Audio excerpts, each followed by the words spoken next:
today about the practical issues they've had, and also some of the issues around tenant involvement and involvement of residents in major works and regeneration. This is the start of some work we will be following up later in the year on the management of social housing, where we'll also be doing some research probably and talking to residents at a later date. But today we're talking to the providers about their different work.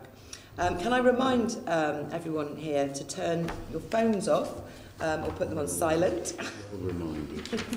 And can I ask if any apologies have been received? Thank you. We've received no apologies. No, thank you very much.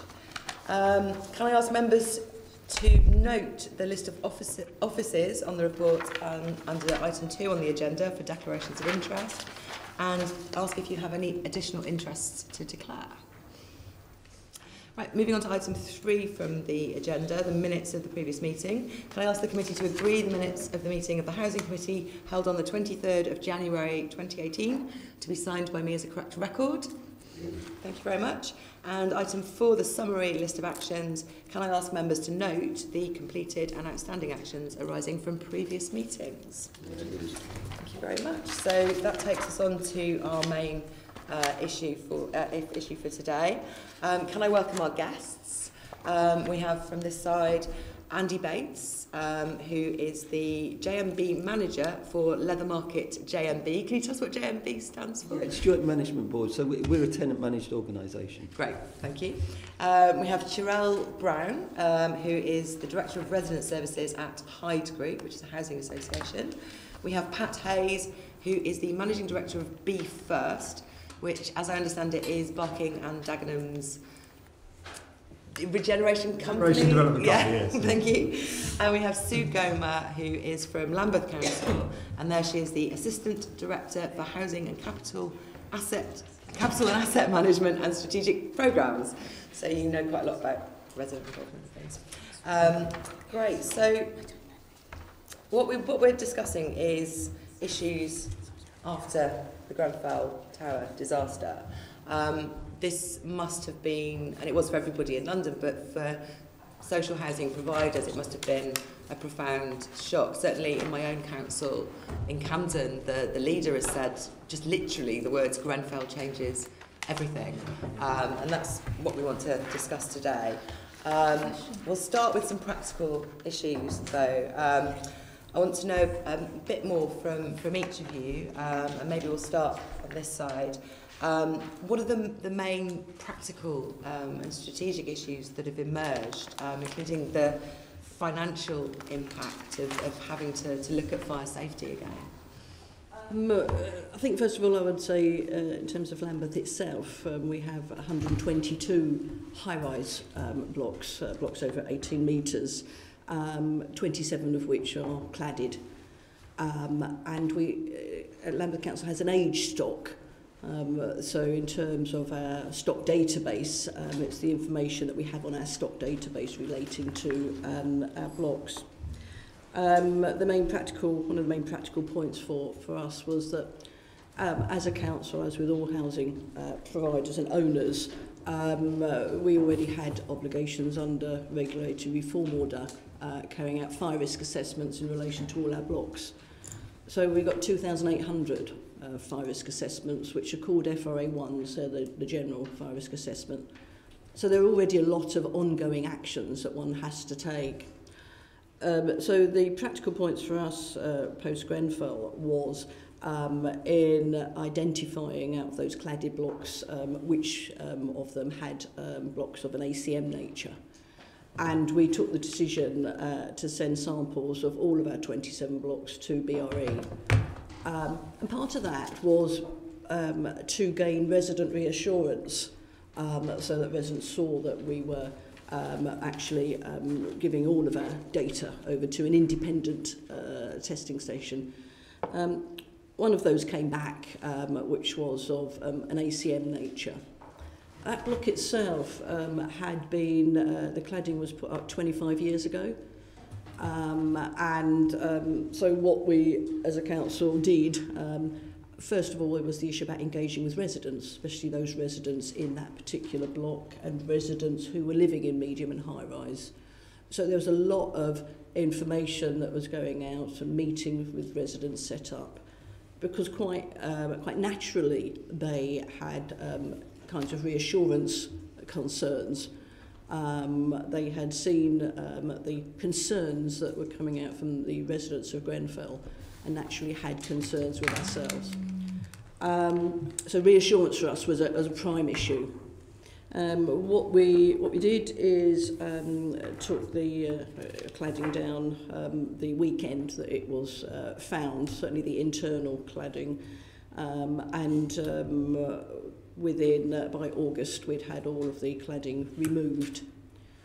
The issue for ourselves then, as with most providers, was what to replace it with. Because you only have to read the press to look at the confusion that there was about the different forms of cladding and insulation that you should put up. The other point was we were well aware that whilst we were looking at, and others were looking at replacing cladding, the market was going up in terms of pricing. What we were able to do was to use our current procured contractors who we have under a framework to replace that cladding using the information that came down from Ministry for Housing, Communities and Local Government and the testing, avidly reading the testing results. So we were able to, we're completing the replacement of that cladding by March. Doing that, we were able to manage and minimise the costs. The council hasn't made a decision yet about charging leaseholders for that work. We know what legal advice would be, but we need to relook at that and engage with our residents and our leaseholders. There's a lot of practical things for us. The other practical points for us is with our other cladding, which is not of an ACM. So we have panel systems. We had systems which were of the type of Ronan Point construction, but we had already had previous surveys carried out, and we've taken the gas out of that. But again, it's a reassurance nature for residents. So one of the points for ourselves is we have also engaged in Judith Hackett's interim review of the building regulations, because with most constructors we want to be clear about what the building regulations would say. Now we know that the interim review says that they're not fit for purpose, and that's not just the building regulations, it's across the whole suite of health and safety regulation. So whilst we're doing that, the message that goes out to our residents is that your building regulations aren't, not yours, the building regulations aren't fit for purpose. So we've taken some more proactive stands, and we know what the guidance from the interim review of the building regulations says about looking at health and safety from the start to finish of a building, from when you're developing it to when you're maintaining it, making sure that any works that are done, whether they're construction, day-to-day repairs, are rechecking what the profile of that building is, so that you don't impact on fire safety in any works that you're doing. In terms of the financial implications for us, we've spent this financial year an additional 5.2 million on fire safety works. So there would be the ongoing works that you would always do, and the additional works, because as this was happening, Fire Brigade, who we've got really good relations with, and we're really pleased that we're engaging with them really well, served fire enforcement notices on the block that didn't have the cladding, and there was another block that was undergoing construction. And this was where we got other providers coming in, such as Cadent from British Gas, who were looking at what they were doing in terms of how they were routing materials in blocks. And the Fire Brigade weren't happy with some of the work that they were doing, although it met building regulations. So the issues for ourselves, strategic needs for ourselves would be, we would like, I think everybody would like, clarity on the building regulations in the when the final building regulations review comes, because we're maintaining not just the 122 high-rise, we've got 31,000 homes in Lambeth, 9,000 of which are leaseholders, roughly. So it's clarity on the building regulations and constructions. We've had to ensure that we've heightened our risk and our risk tolerance in relation to all construction works, and that includes our major works construction, because we're just completing a 500 million programme of improvement works to Lambeth Council housing stock. So we've heightened the risk in terms of all contractors. We've used things like the Fire Brigade Toolkit to re-look at that risk, making very clear to all of our contractors that it's not just getting the job done, it's making sure that you're safeguarding the integrity of the building. We have made application to Secretary of State for financial support in relation to the works that we've carried out, and we're engaging with the Ministry's finance team in relation to that. Reassurance for residents, resident engagement, and we have also carried out not just the normal fire risk assessments that you are required to do under FRA, what we call FRA 1, which are communal. We've done more enhanced fire risk assessments, which are called FRA 3/4s. It's kind of like destructive work, so you actually go into, you're not just looking at the communals, you're going in, you're looking at the structure. You've got voids, you're hacking in, you're looking at all sorts of elements of the structure itself. You've done those on all of the blocks that you mentioned? Our 27 blocks with cladding, we've prioritised those, and we intend to publish those by the end of March, so that our residents can to look at all of those. In the meantime, with all of the residents in those 27 blocks, we've been engaging with the relevant TRAs. One of them is a tenant management organisation, so we're engaging with them as well, so that we can share what's coming out of those FRAs, and in terms of the reassurance and the work that we've done. We do intend to, we are currently carrying out a feasibility study which will consider whether there is in terms of the technical need for sprinklers, with a priority on the medium and high rise and what we call complex blocks. And according to the building regs, those would be sheltered and hostels as well. We do have some in our sheltered and hostels, but we're looking at the technical and as a feasibility of that, and we should have that by the end of March. So sharing a lot with residents and taking them through that, especially, as I said, the medium and high rise.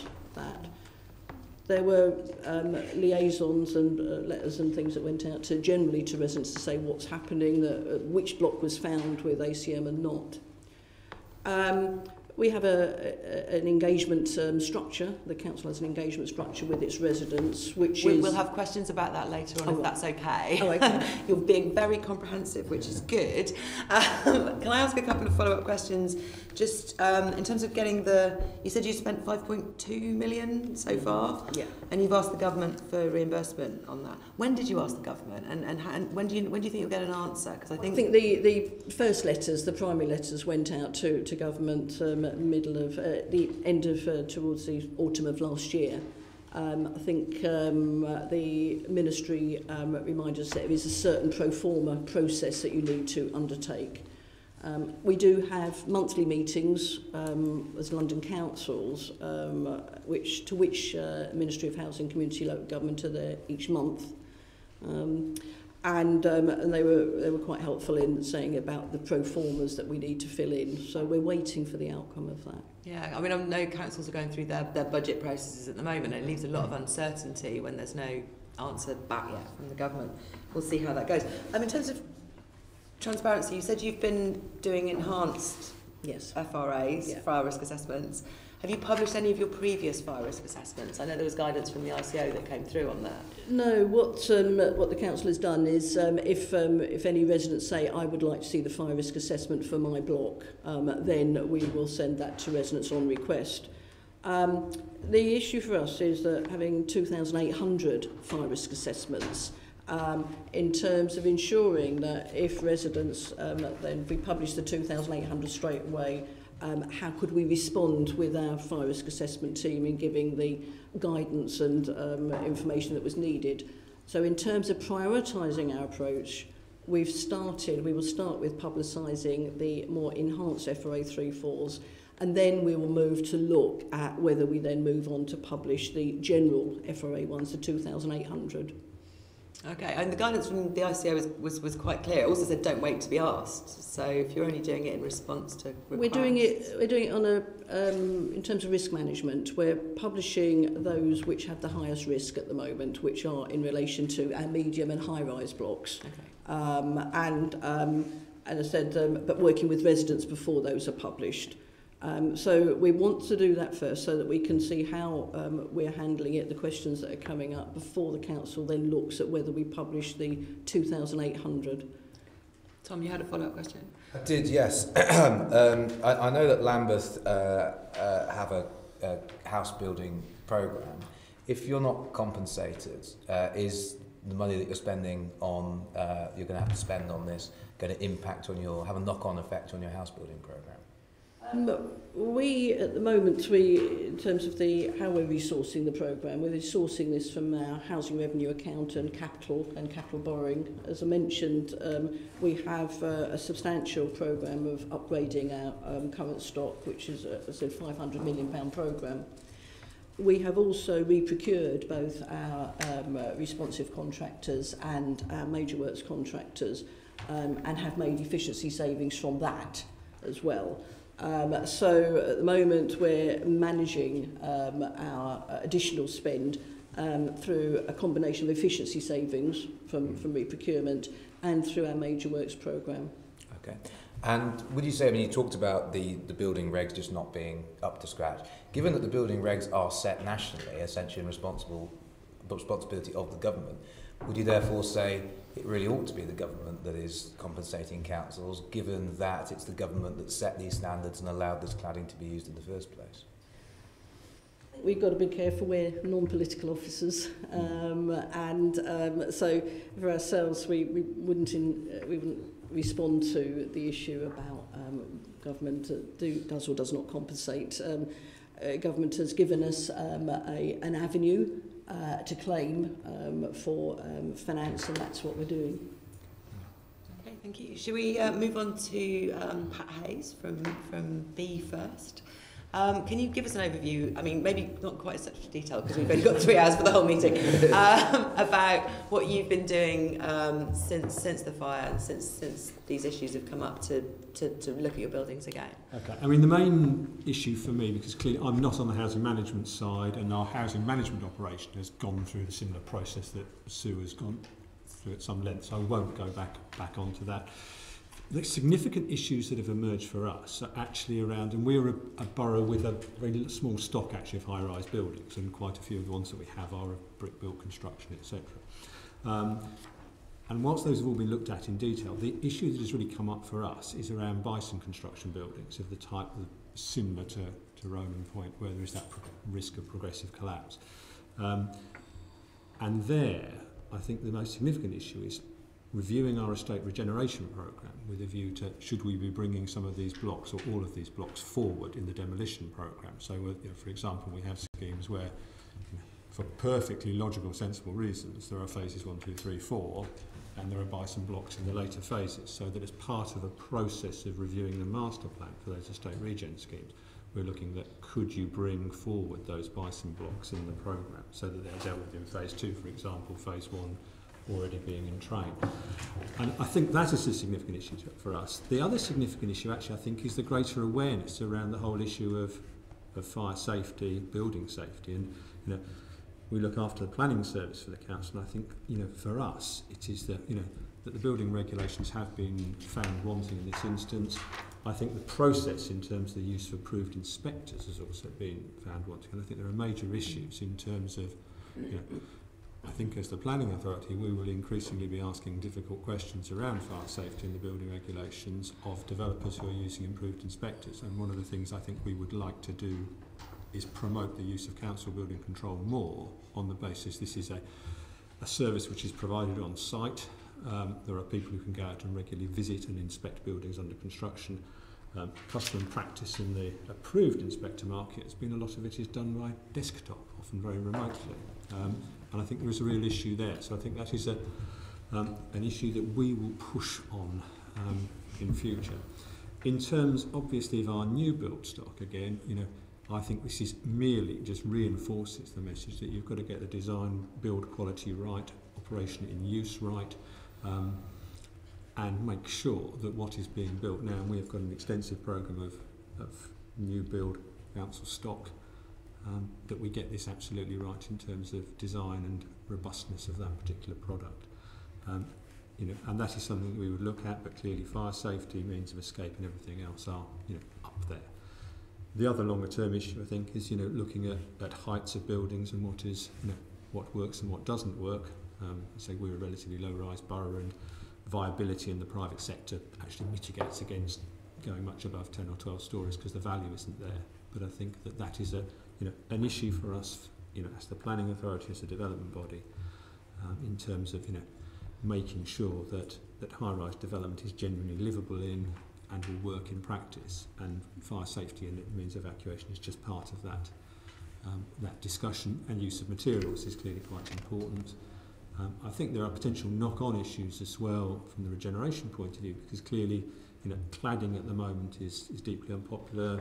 Brick was already popular, but there are significant issues around the supply of brick, and also with some of the other issues around the supply of bricklayers potentially, particularly if we are to leave the single market and the customs union, etc. We might get onto that later. Yeah. Can I check what you said you don't have that many high rises. Does that mean you haven't really been doing a review of fire safety? There must have been calls from residents. No, there's been a very Yeah. thorough review by My Place, which is the housing company, which we don't directly operate.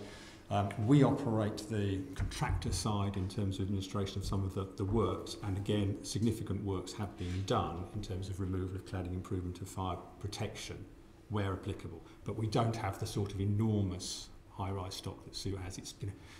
It's in the low teens in terms of the number of high-rise buildings that we have. We are predominantly a very low-rise borough with a lot of low-rise housing. In terms of releasing fire risk assessments, how is that being managed by you? We don't manage that. My Place, which is our housing company, manage that. So I'm not in a position to comment, to be honest. I know they were making them available, but it's not our area. We act as the client for works which they commission, and we do the state regeneration and development. It seems that there hasn't been any financial impact so far, but there might be knock-on effects in the future. There was some initial additional cost which was meant by some repair and refurbishment programs were moved forward. So long term that will knock back. There are some other, I think, longer term costs in terms of construction of new properties potentially, but again we will look to mitigate those. So some costs which will be met from the HRA. Possibly some increased long-term costs, but again, I think probably containable. You're not looking to recover anything from the government, therefore? I'm not directly at this stage. The housing service may well put something in, but again, it wasn't an enormous amount. We moved some work forward, but they were in a fairly good place anyway. Okay, should we move on to Sherelle Brown from Hyde? Hyde has an awful lot of homes. We do. How many homes do you have in London? We have in London just over 20,000 homes. Okay, do you want to tell us how you've dealt with the fire safety issues? Since Grenfell changed everything for us, we revisited our fire strategy to say, do we know what we know, and is it still robust in this current time? And from that, we took a position of we need to understand how our buildings are performing and what we have done since that building was built that could have impacted on that building. We then took the approach to identify our high rises, and we've just got over 100. We've only got one building with a similar cladding to what happened at Grenfell. But from there, we took the stance of do we trust our buildings, and went from we did desktops and we did type 1 FRAs, but on the high rises we moved up to type 4s. The challenge for us when you're doing type 4s is how it uncovers a number of, because you're basically going in and looking for every avenue, every hole, and that then throws up a lot of works or subsequent works with compartmentalisation, as well as residents really wanting to understand what we're doing in terms of those intrusive surveys and giving us access to their homes. Then when you do those surveys, people want to know what have you found and what are you doing about it.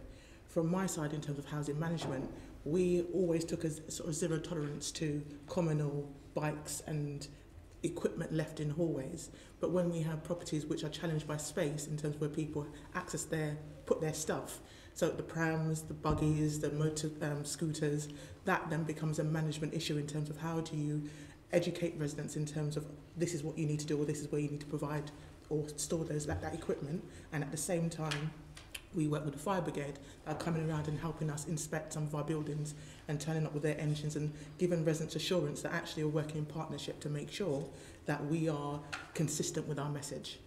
We have also had residents request the FRAs that we've done across our buildings. We haven't released the FRAs wholesale across our schemes.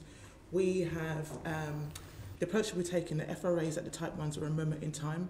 We are trying to find a way of explaining the FRAs, because we've noticed that when we provide FRAs, it comes back with a whole lot of questions about what about my doors, am I safe, what does this mean? And putting it out without an understanding or explanation adds to the demand that we get for inquiries. So we do appreciate the need to be visible, and we do appreciate the need to be transparent. It's the balance between providing the information and an explanation about what we're doing and the subsequent works. In terms of the challenges for us as an organisation, we internally, because of the volumes that we're now doing in tab 4s, it's about the skills and internal skills and drawing upon team members and moving them into a specialist team to do this work for us, and then the subcontractors around the things that we have to do around scaffolding, tendering of safety, putting that up, staff up, site works, working with our development team. So the prices that we're paying for consultants has slowly crept up in the competitive market as we're all using the same consultants or same people.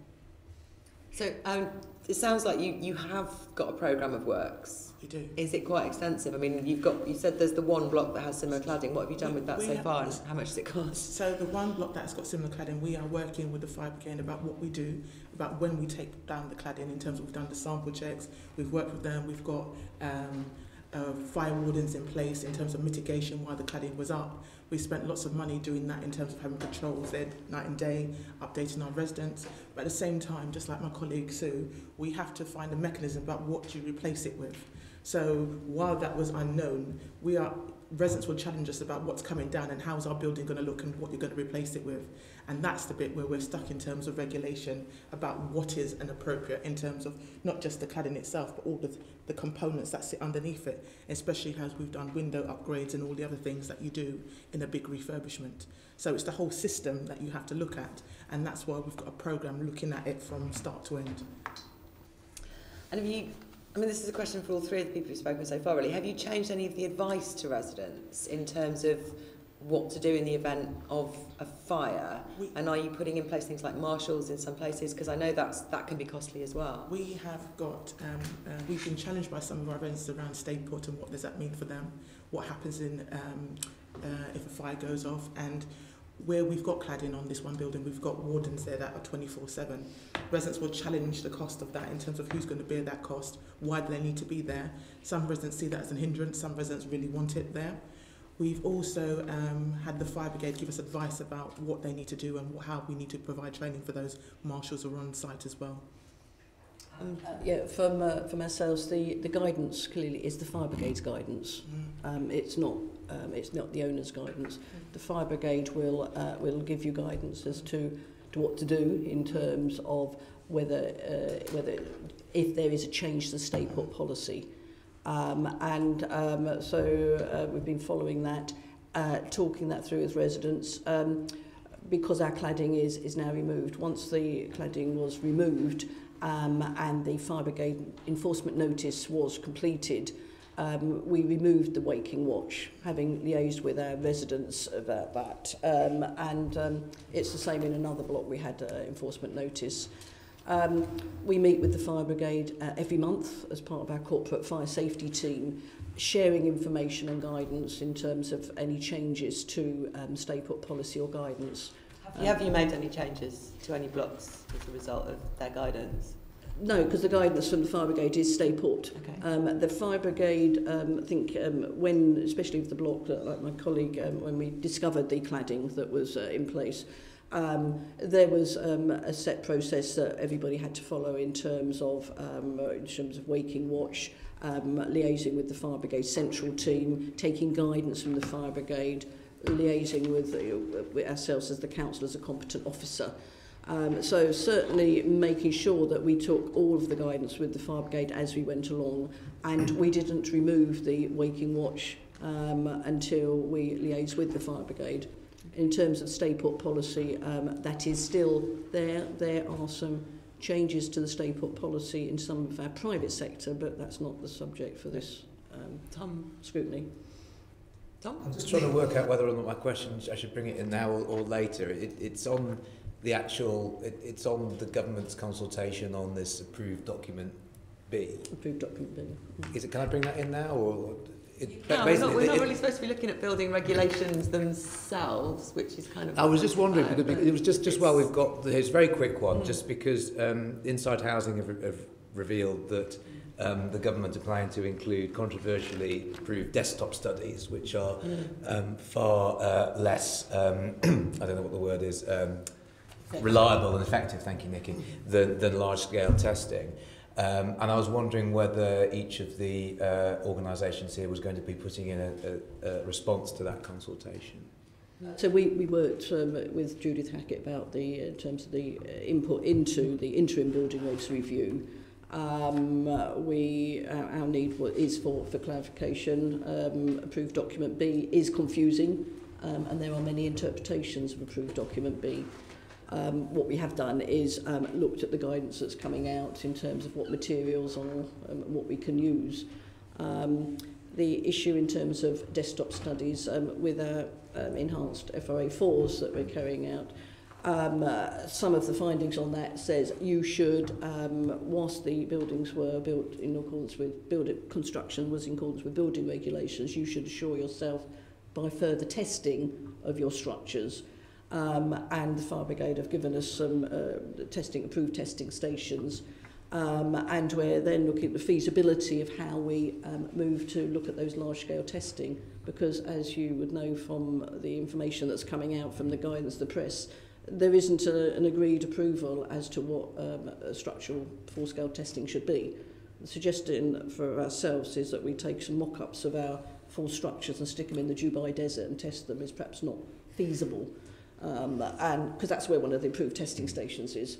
So we're liaising with other councils and with providers to look at how we do that approved testing. I think desktop studies, there are issues with desktop studies, and we would understand that because, as the media said, desktop studies can be interpreted in a way that somebody wants to interpret them, as can approved inspectors. So there is a nervousness about that, and we have fed into the building regulations review our concerns, like Pat said, about approved inspectors, and also in terms of testing itself. The issue about approved inspectors, just one point, is that some of our RSL stock that had failed in terms of ACM had all been approved by approved inspectors, not the council, and that's an issue for us. Okay, Tony, do you have a quick follow-up question? Yeah, I mean, I think where we're trying to get to in terms of, we all know build costs are going up anyway, in terms, particularly in London. I mean, the broad question is, are you having to basically rightly gold plate anything or enhance any risk management systems when you are doing new build or refurb and maintenance after Grenfell? And can you give us any kind of feel in terms of percentage build cost increase? I know it's a very difficult question.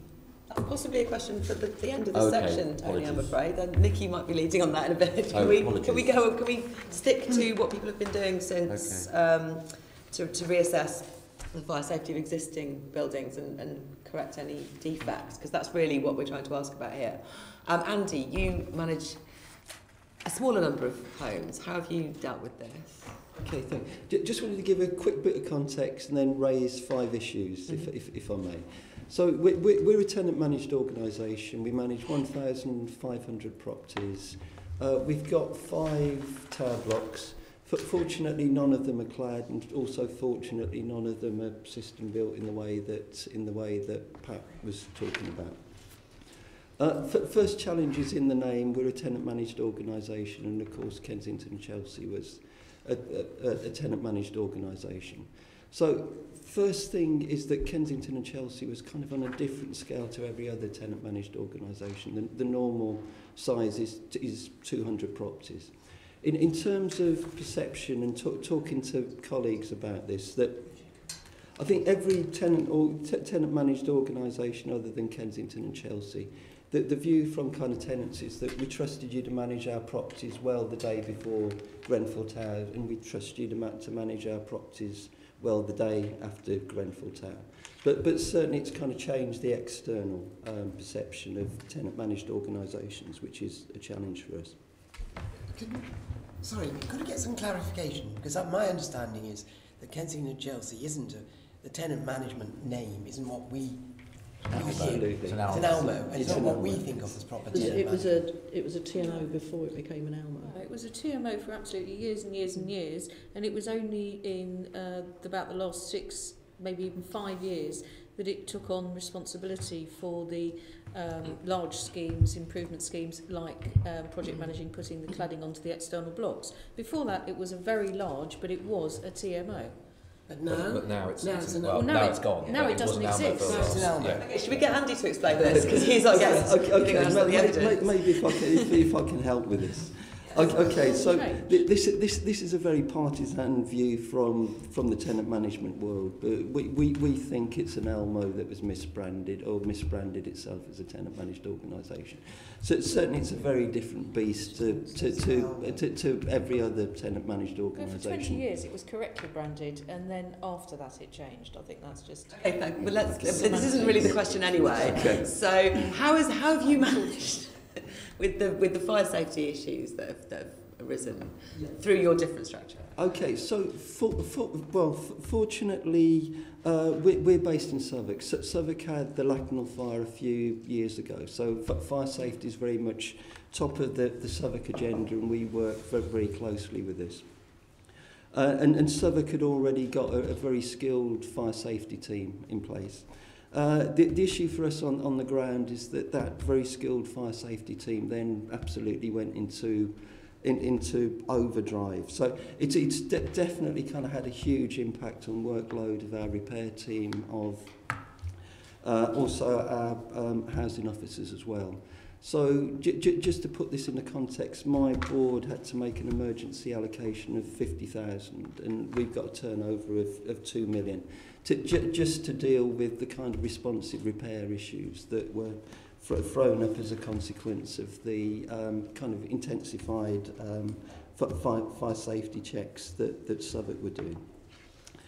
Just to run through issues very quickly. So a challenge on the ground is always major works, getting value for money from contractors and getting tight supervision from consultants. So, talk to lots of right-to-buy leaseholders, talk to lots of housing managers. This was kind of very much an issue pre-Grenfell, and I think it will certainly be one of the things that the inquiry looks at. Second thing is around costs. So, as people before me have said, there's now intrusive surveys being done looking at the issues of compartmentalisation. So the stay put policy is based on the flats being compartmentalised, fire staying in the flat, which happens in 99% of cases, which I think is really important to say. But people don't yet know the kind of cost implications of those compartmentalisation tests. Just to give a quick run through on costs. So we in Southwark are offering every resident integrated electrical alarms. The average cost of that is £618 per person. Fire alarms, that is? Fire alarms, yeah. Per fire alarm. Doors, fire-resistant doors with door closers, 1,200. Starting to look at the cost of sprinklers and talking to colleagues, the cost are varying widely between 3,000 and 10,000 per property, but Southwark are working on an average cost of 6,500 to retrofit. There's also an issue around mechanical ventilation systems, making sure that they don't suck smoke from one flat to another, and they're the costs that are varying kind of very widely between £300 and £2,500, depending on whether lots of mechanical ventilation systems contain asbestos, which kind of makes it hideously expensive. So just for a small organisation like us, that kind of gives us a bill of 2.5 million when we eventually do all these works.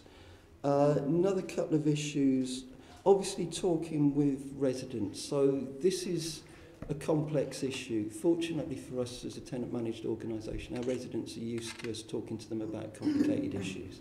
I think for organisations that are trying to do this from a standing start, it must be enormously difficult. So I kind of listened to the discussion about releasing the fire risk assessments. The fire risk assessments have to be released, but they have to kind of be released with information attached to them as well. The other issues is about who lives in tower blocks, and I think there's two big issues. One is that there's no responsibility for leaseholders to tell us who's living there, which I think was one of the issues at Grenfell, just kind of working out who was living there. Secondly, just the kind of intensity of housing needs means that we can't not put people in tower blocks who would kind of have extreme difficulty getting out if there was a fire. The last issue is around training and education. So obviously there's kind of been lots of soul searching amongst kind of housing professionals, both after kind of Lacknell and also after Grenfell. And I think one of the things that we accept is that kind of lots of us with experience, professional qualifications, that we kind of learned stuff as a consequence of the Grenfell inquiry, and we learned stuff as a consequence of the Grenfell inquiry that we really didn't know and probably we should have known.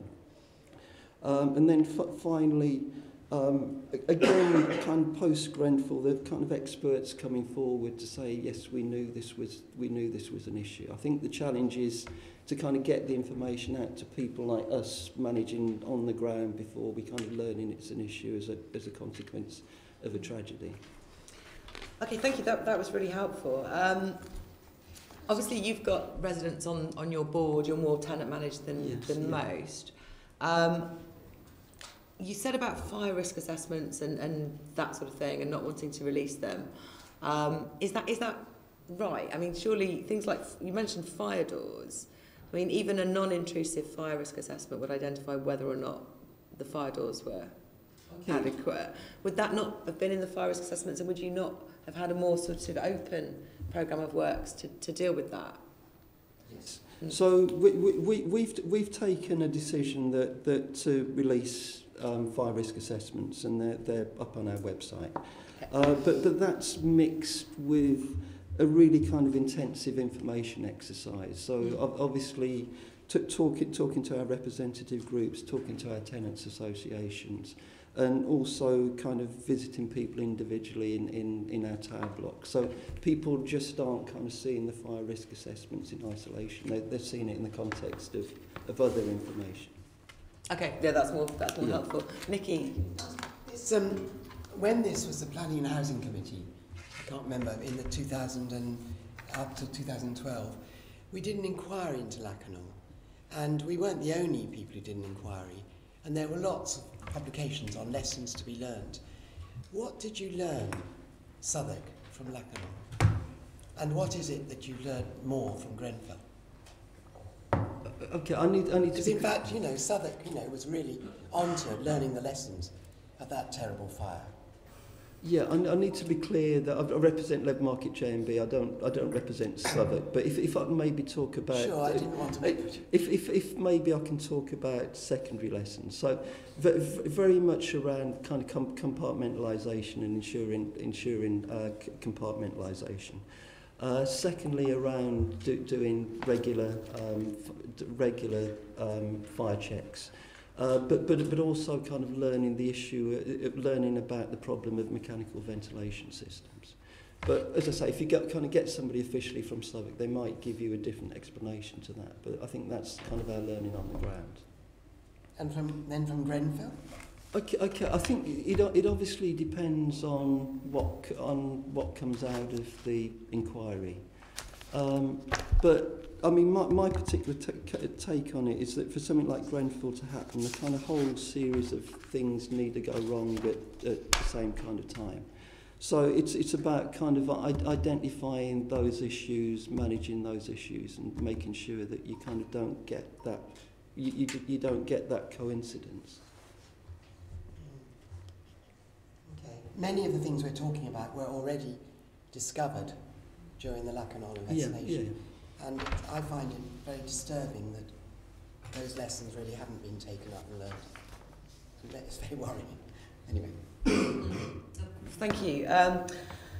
So I think that was really useful as an overview. The reason I might seem slightly obsessed with fire risk assessments is because although the basic fire risk assessments don't look into things like compartmentalisation, they do bring up things like fire doors and the fabric of communal areas. And those things are quite simple to deal with. And yet, when we look at some of the fire risk assessments that have been released, they're things that they say deal with it within a year, and then 3 or 4 or 5 years later, they're not dealt with. And that worries me a little bit. And so the questions we're asking you about, are you reviewing and getting on with some of these things that maybe ought to have been done a few years ago? Has it brought about urgency? Are the kind of questions that we're asking.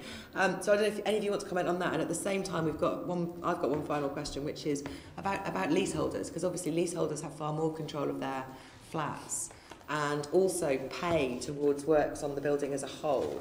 And so they're quite a special case here in that they may be need to be managed differently, and also may be facing quite serious impacts with some of the work. So I don't see you want, but that way we might talk about the leaseholder issues and also the sort of backlog of more basic works that needed to be done. Yeah, in terms of leaseholders, we have heightened the information given to leaseholders and also our actions. Liaising with our engagement groups, leasehold councils it was, and the future engagement groups, and leaseholders throughout our estates, we've ensured that on the website, we've got a housing management fire safety website with specific guidance for leaseholders in terms of what we expect them to be doing, what their obligations are. Including things about what the standards for their front entrance doors should be. Our position is that where we note that leaseholders haven't changed their front entrance doors or something, we will send letters to them requiring them to change their doors, noting the guidance that is out there. And then the council has not yet, but would move to enforcement actions if leaseholders aren't responding. Now that could mean either we make them change their doors, or actually we do works in default. And specifically in terms of the priorities in relation to our medium and high-rise blocks, there is, in terms of, mentioned already, that our risk tolerance is heightened at post-Grenfell. So we are becoming more of an enforcer with the leaseholders. There is often a difficulty, as was noted, when leaseholders have sold on, and in fact leaseholders become the landlord of some. So there's a different relationship with leaseholders. The other point, of course, is where we have carried out leasehold enfranchisement, where the leaseholders own the property of the building and our tenants then become their tenants. So it's a different governance form. And the actions that you would need to take would be private sector legislation. So I think in terms of general in relation to leaseholders, there is more information going out there. A number of leaseholders have come back to us saying about whether they were more happy about the guidance they've got in terms of what should be replaced.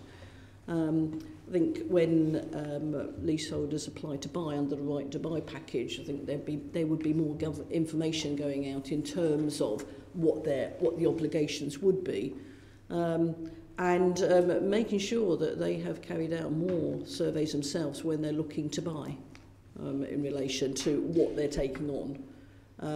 Because the position would be that a leaseholder might have bought and the fire door at that time might have complied with the relevant fire safety legislation. Some years hence, fire safety legislation changes and it doesn't. So the council has a major programme where it's going around changing its front entrance doors and is encouraging leaseholders also to liaise with us on that. Okay. I see some hands, but I want to make sure we get through all 4 of the guests, if that's okay, before we move to other. Yeah, I mean, I think I'd draw on the experience from my previous authority, Ealing, where I was in charge of housing management. And post-Lacanal, we did an enormous amount of work in terms of making sure that both tenants and leaseholders complied with very clear guidance on cluttering corridors, storage. We had a major campaign on leaseholders around their doors, which we did actually force people to replace doors because there was a significant issue with leaseholders replacing possibly inelegant but effective council doors with extremely flammable plastic doors.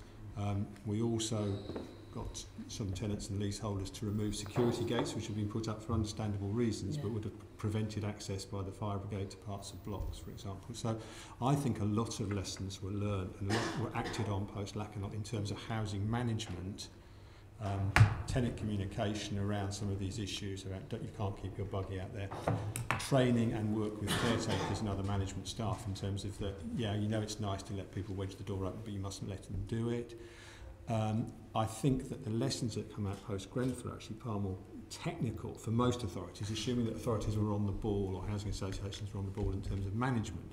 It is now much more about the fact that there are interventions in buildings which are cumulative in terms if you think that historically asbestos may have been removed for entirely good reasons, then something else was removed again for entirely good reasons, ducting was put in for cable TV again for entirely good reasons, and further physical work up to and including cladding, which were all correct technically at the time according to the regulations, but clearly that those changes when they are applied cumulatively can be significant, and that some of the things that were felt to be, and indeed were signed off by the fire brigade, if I go back to the example of my previous role, as being adequate because there were other countermeasures in place, actually were proved to be potentially not acceptable. So I think that's the lesson for us now post-Grenfell, is that possibly the management lessons have been learned post-Lacanal, which is now about looking at the physical structure, and particularly those of us working on housing regeneration and refurbishment, the cumulative effect of different actions and how that may add up. And for those of us involved in planning and building control, making sure that there are greater scrutiny and checks around the function and the functionality of products and design. Good. Just as my colleagues, we have a very clear key performance indicators around fire safety and tracking actions and outstanding actions from fire risk assessments, putting them on a programme and setting stringent timelines for when those actions are to be completed. Since Grenfell is revisiting those actions and heightening our sort of tolerance, given the fact that our risk appetite has completely gone up considering what's happened. So therefore, a programme which we would spend over a year, some of those actions actually we're not tolerating that, and we have heightened what we would do in a shorter time frame. In addition to that, as we do the type 4s, we're getting on and doing those works as we identify anything that comes out of that. So in terms of actions and closing them down, that is measured and reported up to our executive management team on fire.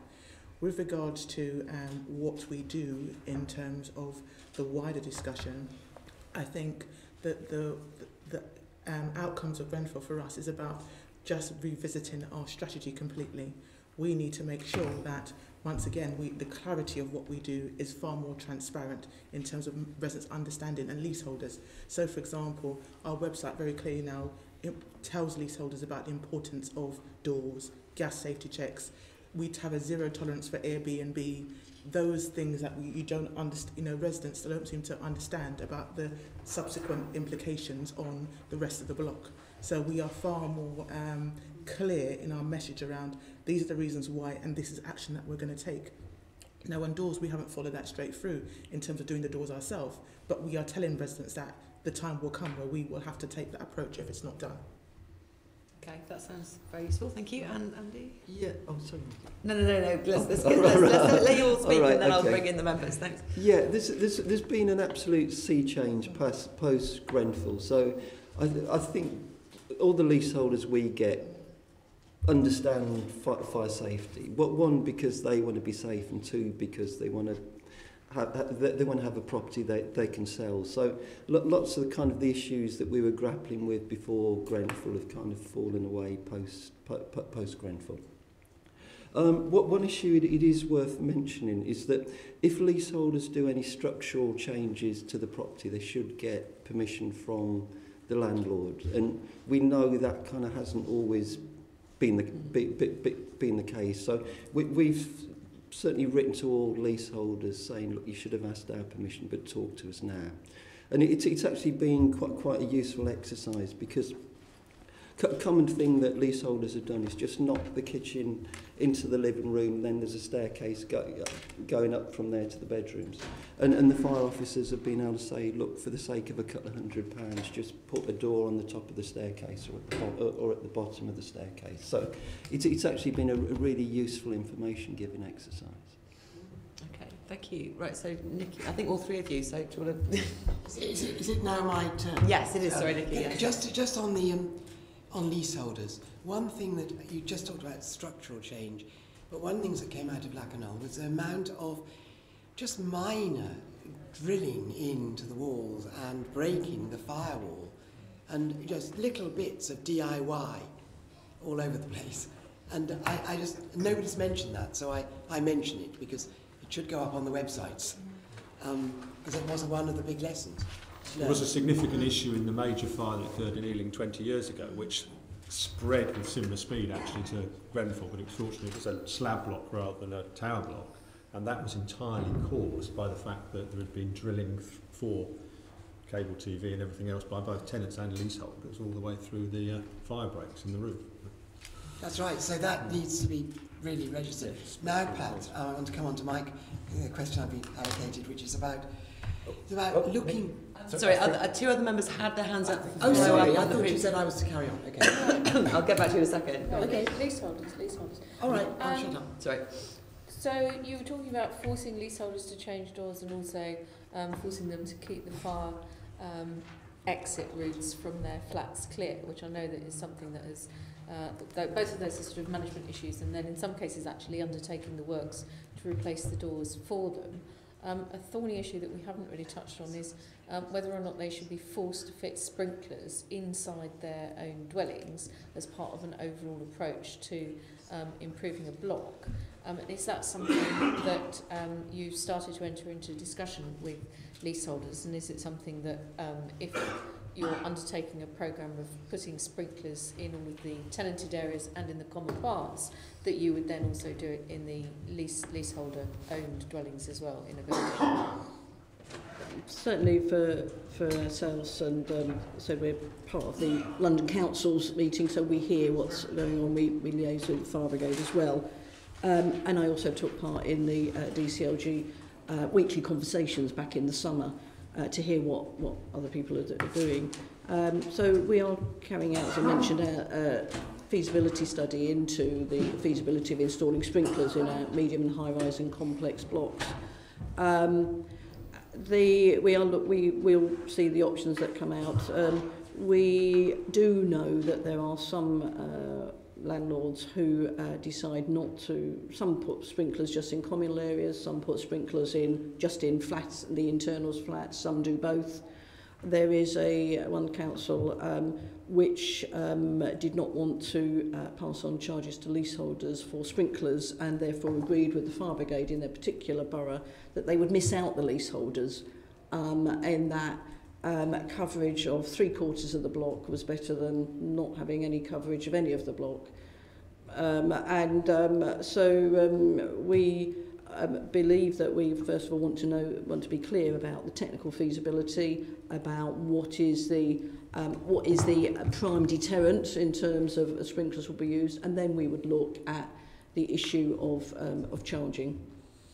I'll come on to the issue of charging in a moment, because that was the follow-up question that I've got as well, because obviously Sian said leaseholders are recharged, and they are, but not for everything. And for me, I think the legal position about asking people to put sprinklers in, I'm not clear whether that's an improvement or whether it's an absolutely essential upgrade, or, you know, and is it something you can recharge for or not? I'm not personally clear. But if you can just let me know, I mean, I think fitting sprinklers in 3/4 of a building sounds a bit odd to me, I have to say. So it'd be good to hear from the rest of you what you think of that, and also what you've been doing. Well, we do think it's odd, but I'm just saying that there was it was another. But in terms of looking at the feasibility, the prime issue is going to be clearly safety. I said that we will be taking guidance from the fire brigade as part of this feasibility as well, because sometimes there was an issue about you wouldn't want sprinklers in a communal area if you've got a high rise which has got one means of escape, and you've got residents going down that means of escape and being sprinkled on. It may be an issue that the fire brigade would want to have a view on what we should do about that. And is that the same for the rest of you, that you're making the same sort of decisions? We are working through feasibility, looking at the buildings, looking at the volume of leaseholders, looking at whether it be communal or individual, looking at risk base in terms of the type of residents that live in that scheme. So we have a number of assumptions to work through before we get to a conclusion. But there are so many different competing aspects, it's difficult right now to nail down a position as an organisation. And I think there's a significant policy issue for boroughs in terms of leaseholders effectively fall into two classes. There are occupier leaseholders effectively, and there are leaseholders who effectively may have a number of leasehold properties, and whether you want to treat them slightly differently because they are effectively a commercial undertaking, and offer discounts or support or free work for people according to circumstance who are resident leaseholders, which you may not apply to people who are commercial leaseholders. But again, that's a matter for individual authorities, but it's an issue to consider. Same position as well, and obviously you said you've enfranchised in certain cases as well. Our borough has, yeah. Sorry, our borough has. So it's the same sort of arguments because they are effectively the exactly freeholder. The client. So there's part of the criteria about what enfranchisement obligations are. But I think Pat's point about and your point about what does the lease say? Is a resident, non-resident, or leaseholders or a leaseholder? We already take account of that sort of thing in the repayment options that we offer to leaseholders, in terms of what we offer to resident leaseholders and non-resident leaseholders. Oh, what, in terms of perhaps spreading the payments if they have to make a contribution? Yeah, absolutely. Or holding a charge on the property, Yeah. for example, for work that's done. You know, say you have an elderly individual living in a property which you wish to do some work to, then you enable them to hold that as a charge against the property when it's sold by their inheritors when they die, for example. Yeah. You know. Yeah, I know that lawyers are earning lots of money trying to answer your question about whether sprinklers would be an improvement or repair. But definitely agree with the thrust of your question. That if there's going to be sprinklers, it has to be everywhere. So alarms are an example of this. So the approach that Southwark's taken is, look, if you're going to put in alarms, you need to put them in everywhere. Southwark has used general fund money to offer alarms to leaseholders at no cost rather than housing revenue account money. Okay, so it hasn't drawn on the HRA for that. No. That's interesting. And obviously in the situation then of a block where you've got 75% leaseholders and 25% tenants, you know, it then makes it even more acute that something is done. Absolutely. The prime responsibility has to be fire safety, regardless of the, if you like, the governance or the vehicles or who lives in there. Thank you. Did you want to follow up? No, right. Just very quickly, comment on that. Of course, the prime responsibility of fire safety has always been the case before Grenfell or after, but we're revisiting that. One wonders who's liable in terms of retrofitting sprinkler. Is it the leaseholder who owns the property, or the people who sold it to them, not telling them that they needed it? It's the current leaseholder. So the way that leasehold law works is that you take on all the obligations. So it's definitely the current leaseholder who's. But aren't there grounds for that leaseholder then to say, well, you know, when I bought this property, I wasn't aware that this was going to be a requirement. No, because it's the nature of the contract that even if that person owed money, you'd still take on responsibility. It's one of the peculiarities of the leasehold contract. Okay. Thank you. The significant leasehold issue is if you are an existing leaseholder wishing to sell now, it'll be, if you have bought in a tower block, significantly more difficult, or significantly very difficult. Yeah, I think the speed of clearing all this up is kind of paramount. Nikki, we're now on to your question. Okay. Is this for Pat? Pat, you're doing a lot of work on new build, yes? First of all, just to backtrack, you talked about possibly bringing forward some tower blocks for demolition rather than refurbishment, is that right? No, it's bringing them forward. Once it's already been agreed to be demolished, whether because of concerns around bison construction and degassing, it is actually better to bring them forward in the programme. So, for example, we have a number of blocks which were in a later phase on a large estate scheme, and whether we can change the phasing, so it's less geographically logical, but it's possibly more logical in building type to bring them forward in the programme. That was just for clarification. Because a particular issue around the fact that they've had to be degassed, and there are further concerns arising out of bison blocks from a case in Southwark, for example. Right. System built, you mean? Yeah, system. Yeah, bison is a brand of system built concrete slab. Right. Okay. Now, looking to the future, and how is it going to affect the blocks you're going to, what we've all been learning, affects the blocks you're going to build? What are you looking for in future buildings in terms of quality and standards, design, all this? I mean, I would hope that it wouldn't have affected what we were going to do, because our aspiration, building large volume housing for the public sector, as Fincher is a wholly owned public sector company, is to get the best possible design. And because we haven't quite got the pressure in terms of shareholder income of house builder, etc., that we are able to do things which possibly the private sector wouldn't wish to do or be able to do. Having said that, I think there are some really important issues in terms of sprinklers being one. Do we put sprinklers in everything? Do we put it in over a certain height? Are there certain materials which we don't use because we think though you can use them at the moment, there may be concerns longer term? Our default position recently has been largely towards brick construction anyway, for aesthetic as much as anything else reasons, and thermal efficiency, etc. But I think there are issues there. I think one of the other issues is around, again, design, layout, number of units off a core, etc. As we play those through. Certainly in purpose-built build-to-rent issues. Just go into that, the number around a core. Yeah. What would be better? I don't think it's anything that's necessarily better, but I think it's thinking it through in terms of the number. If you've got a particular number of units around a core, again, what is the means of escape? If you've got more, then you need more means of escape. Are you looking at two means of escape? Potentially, yeah. I think that may well be an issue. If you're going, say, on a build-to-rent scheme where you're talking 8 units off a core, do you have two means of escape? I don't know. That's one of the things that we would want to test to destruction effectively in terms of our design process. The Swedes have a model where they only do 3 units off a core. That's too small. The other issue for me as well is around the modular housing, system-built housing of the current generation. Clearly that has some attraction in terms of speed of delivery, though less so in cost at the moment. The more scale you have, the cheaper it'll be. It will be, yes, but I think there are also some major issues in terms of have some of these. If you're thinking about high-rise block with a timber frame of modular construction, the potential for that to go wrong, I think you need to really understand in terms of issues like fireproofing, spread of fire, if, again, coming back to this point, which is one of the lessons from Grenfell, I think, if over time people do things to it as technology and everything else evolves. And I think you may have a system which is really, really robust as designed and as built, but how will it respond 20 years hence when people have done all sorts of different things to it? Absolutely. Well, drilled through it, knocked walls out, drilled through it, knocked walls out.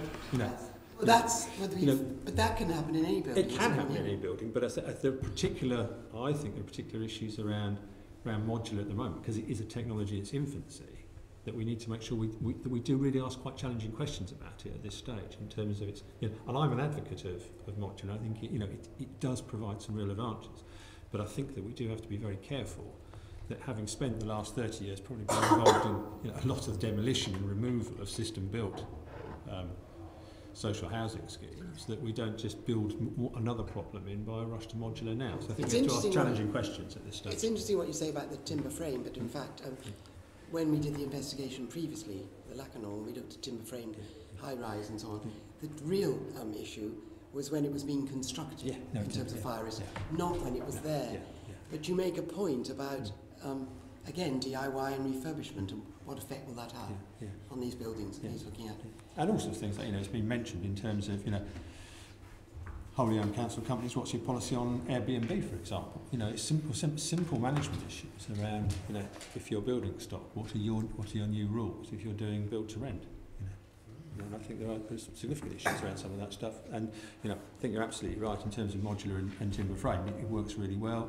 There was a real issue during construction around fire risk. We need to make sure that what that goes in is the form that we don't create a problem for the future. We have done a report, the planning committee, on modular, and we've looked very carefully across laminated timber and seen how very, very strong and robust it is in relation to fire. But you're talking about other forms of timber, are you? Yeah, and I think that we just have to make sure that in an environment where there is a rush for very rapid delivery, that we get it right, and that the speed of delivery doesn't trump other issues, and that we are forward thinking in terms of thinking what will happen to this over time, and again, particularly if you end up with a mixed tenure situation. With a what? With a mixed tenure situation, where everything is not.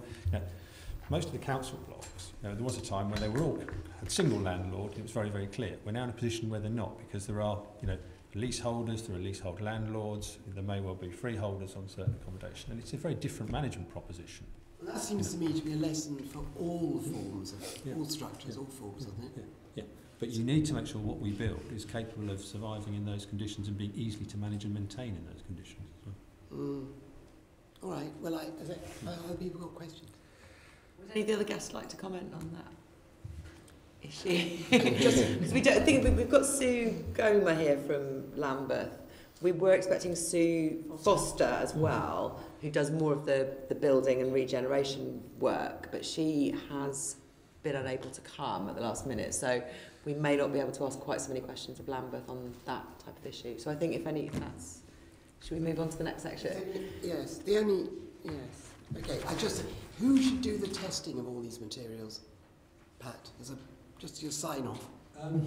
Well, again, I think that this is a matter for more government legislation. I think this review of building control and the building regs is important, but I don't think it goes far enough. And I think there probably needs to be much greater investment in terms of national testing of materials, because it will also help establish the industry. If you're referring to modular, one of the big issues is, can you get a mortgage, can you insure it? And it's a very variable picture across all different types. No, apparently. So I think you've got BOPAS, so it's getting better. It is getting better. Yes. But a single well-resourced body, to carry out testing and approval on all these materials, because it gets back to the point that Sue made in terms of where testing facilities are available at the moment. Can I just say one other thing, that in fact building regulations fail dismally on thermal efficiency because they don't do the pressure door test. I've never met a building inspector who does a pressure door test. And about 60-70% now of our buildings are leaky, brand new buildings. Now I think that's also a fire hazard, and I would like your reaction on that. And also, when the building inspectors come in, and I don't know whether they're your own building inspectors or outsourced, privatised, in your borough, but will you be doing the overseeing? On our own schemes, clearly we will use our own building control. At the moment, we have no power to force private developers to use council building control, and actually the system is set up in a way that actually encourages them and almost leads them not to, for all sorts of reasons.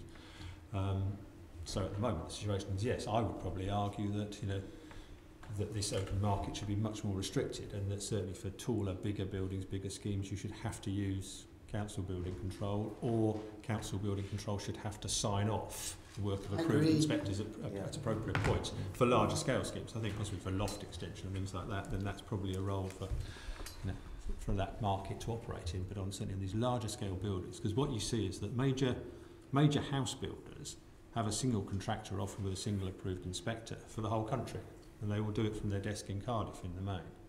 And I think that is a concern. Do you think there's seduction in this process? So?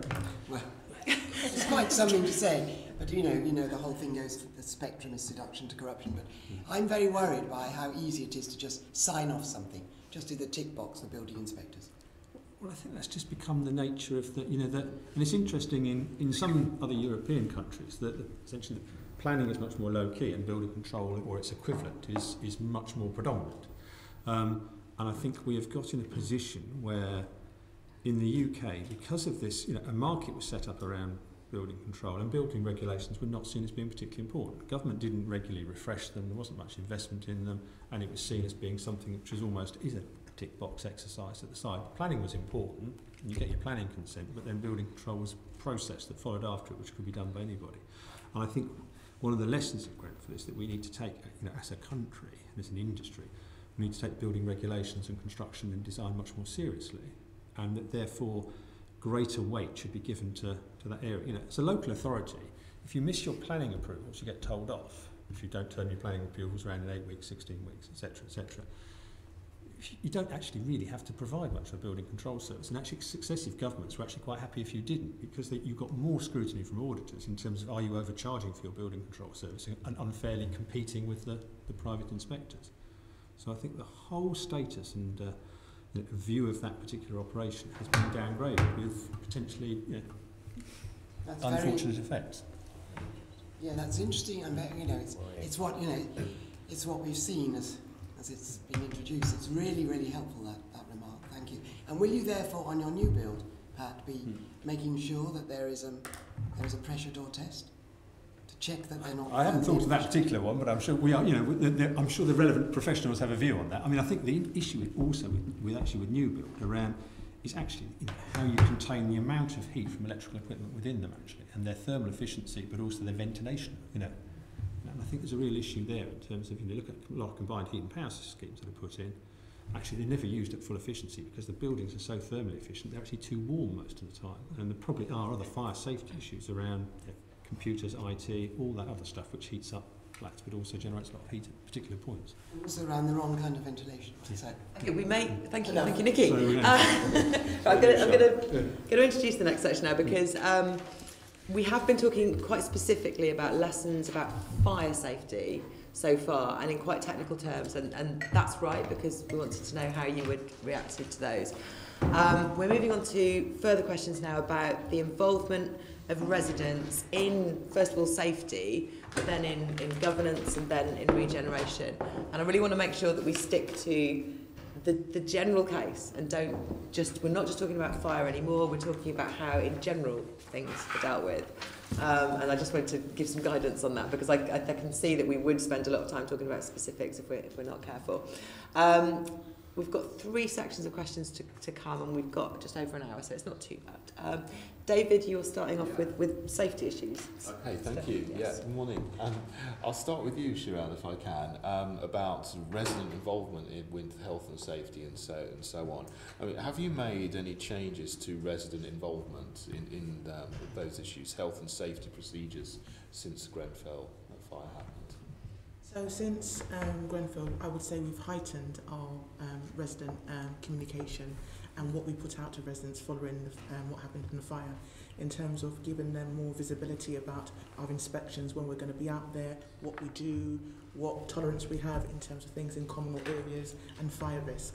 In terms of our engaged groups and our recognised TRAs, we've always worked with them about what we do and how we do it. So they've always been involved in our procurement process, getting involved in what we do with our contractors. But we are still adapting our strategy about the longer term in terms of fire safety. And then we will go out to those residents and share it. We have residents on our board, group board, and a structure that leads up to our group board, so we will share that information. But our website and the documentation that we're putting out proactively is our first tool at the moment that we're using. Can I just, and further than fire safety, I mean, there are other hazards that could occur in homes. Are you just focusing on fire, or are you taking the procedures to apply to the general case? We have used the opportunity in terms of documentation of fire to look at what we are saying about our homes. So, for example, we have looked, as we're going around, we're talking to residents about keeping their homes warm, we've been looking at damp, we've been looking at condensation, we've been looking at ventilation. So all the things that are coming up as we're going around doing the inspections, we are looking as a whole, but understanding how we put out information which is not confusing. So that is the bit for us, is around what do we put out and at what sequence. Because what residents are saying at the moment, they're overwhelmed and don't understand. So when we're saying about fire wardens, or why do I have to have it? And it's about how you tailor the message for each scheme without causing more confusion or question. So for us, it's the quality of the information and the quality of the questions, or how we answer those questions. We've had residents who come to us around, we have been talking about when we do upgrades in terms of, as my colleagues were talking about, in terms of decent homes and making those homes warm and the ventilation and keeping that property warm as well as ventilated. And that has been a challenge for us in terms of residents saying, well, you've made it too warm or it's too, and they're opening the doors in the communal areas. And the works that we've done as improvements in terms of trying to enhance our building sometimes has subsequent management issues which we have to re-educate our residents about. So sometimes we do good, but we cause an adverse effect, and we have to re-educate our residents about the consequences of those things. Thanks. Sounds good, and it sounds good you've got someone on your board as well. What would you do? How would you make sure that any issues or concerns don't slip through the net? So say someone had an issue, a specific issue, you mentioned quite a few there, who's not on the board and who's just an ordinary resident. How would they go about informing you, and what would you do to make sure that their issue or concern is dealt with? So we have taken an approach in terms of, we have a procedure set out in terms of how we respond to inquiries that come from residents, and we track all our cases. If somebody makes a complaint, that goes through a complaints process which we also track. What we're trying to do is arm our frontline teams with general information around health and safety that they can respond to, which doesn't escalate into a complaint. We do realise that we've had increased volumes around inquiries around health and safety and how we as an organisation respond to that. I'm not saying we are perfect as an organisation in terms of things being missed, but because we have a separate team which are looking at fire safety, anything which is complicated or anything that needs further explanation or understanding, we pass to that team and they will give us a general script which we will produce in terms of letters and proactively send that to residents. So if we look at what our data says, so for this last week, if we've had lots of inquiries around what does this type 1 survey mean, instead of waiting for those inquiries to come out, we try to put that on our website to proactively stop the volume of inquiries coming back about what's on that type 4. But at the same time, we have this approach since Grenfell about right first time around answering inquiries around safety, because we know that that is something which it's really pressurised for our residents at the moment. We're also working with the fire brigade about what we put out as well. So when we're doing our inspections with them, we're telling them in advance about, we're going out with the fire brigade, this is why, don't be concerned, and being quite clear about that. Thanks. Andy, do you want to say something about what happens in Leather Market? Yeah, please. This has been very, very tough on the ground. So people have talked about making sure that fire pathways are clear, people aren't leaving combustible things around, kind of taking down gates.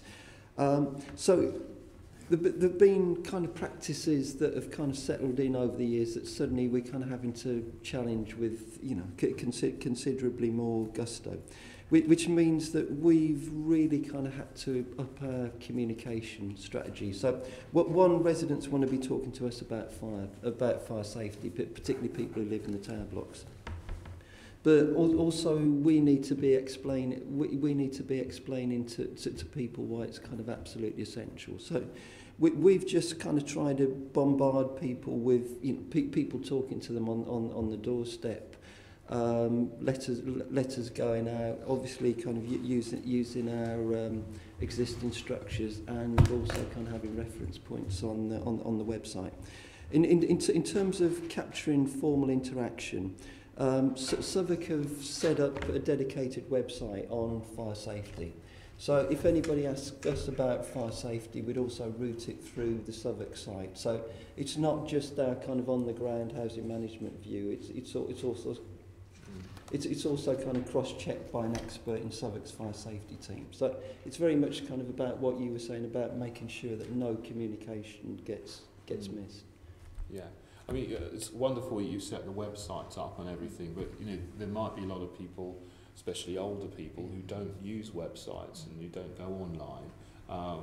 How do they get the same access to your frontline teams and the board and the inspections and everything as people who can use the web easily? We publicise our estate inspections when we're going to be out, and we invite residents to come and support the officers when they're out doing their estate inspections. But also, if they identify things that need to be removed, they write letters or put things on the notice boards to all the block around that information and explaining the why and why we are potentially serving notice on those items. So it's around, but also we've learned that we need to really constantly keep those notice boards refreshed in terms of what we're saying and why we're saying it.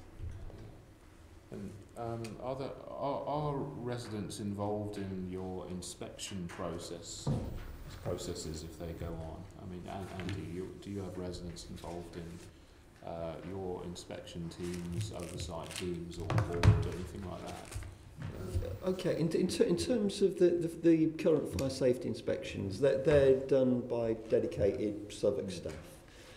In terms of general inspections, yes, we have formal inspections and we publicise it, and we encourage resident reps to come along to that. But I really need to emphasise that I think most social housing tenants would be able to describe to you a big changes in the way that kind of fire safety is being treated on the ground, and that you know, I think there's very few housing organisations that kind of haven't changed the intensity of the way that they're communicating with residents at the moment. Okay, thank you. Yeah. Any other comments? We have similar approaches as been described, including we have what's called a Wednesday walkabout, where an estate is picked every Wednesday and the residents are involved in walking about, looking at those estates. It includes housing management, asset management contractors, so we can get to the front of that. We do use task and finish groups, which are resident led, and recently used those had task and finish groups relating to major works and leasehold services, where residents are the chairs and they are scrutinising us, and from that have followed a lot of suggestions and ongoing improvement. We have a revised engagement process that is taking place in Lambeth, which needs to bed down. Part of that includes task and finish groups, and the suggestion is that we liaise with residents about setting up a task and finish group on health and safety, so that we can understand what does reassurance look like to residents, because we're talking a lot about what we think would reassure residents. And we have got a lot of understanding as we've been going along, especially with the heightened process after Grenfell. But the issue about, well, doing this, and this, and liaising further with residents in an offside task and finish group, saying, what would reassurance look like to you? And I think that would be one of our next steps in relation to the other points that we're doing, which is similar to my colleagues. Thank you. Ellie?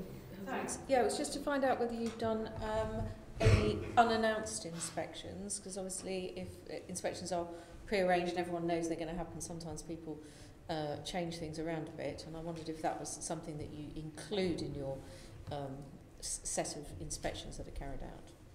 We do. What we have done also is we've taken an approach in terms of our teams that if they're out, they're the eyes and the ears of the organisation.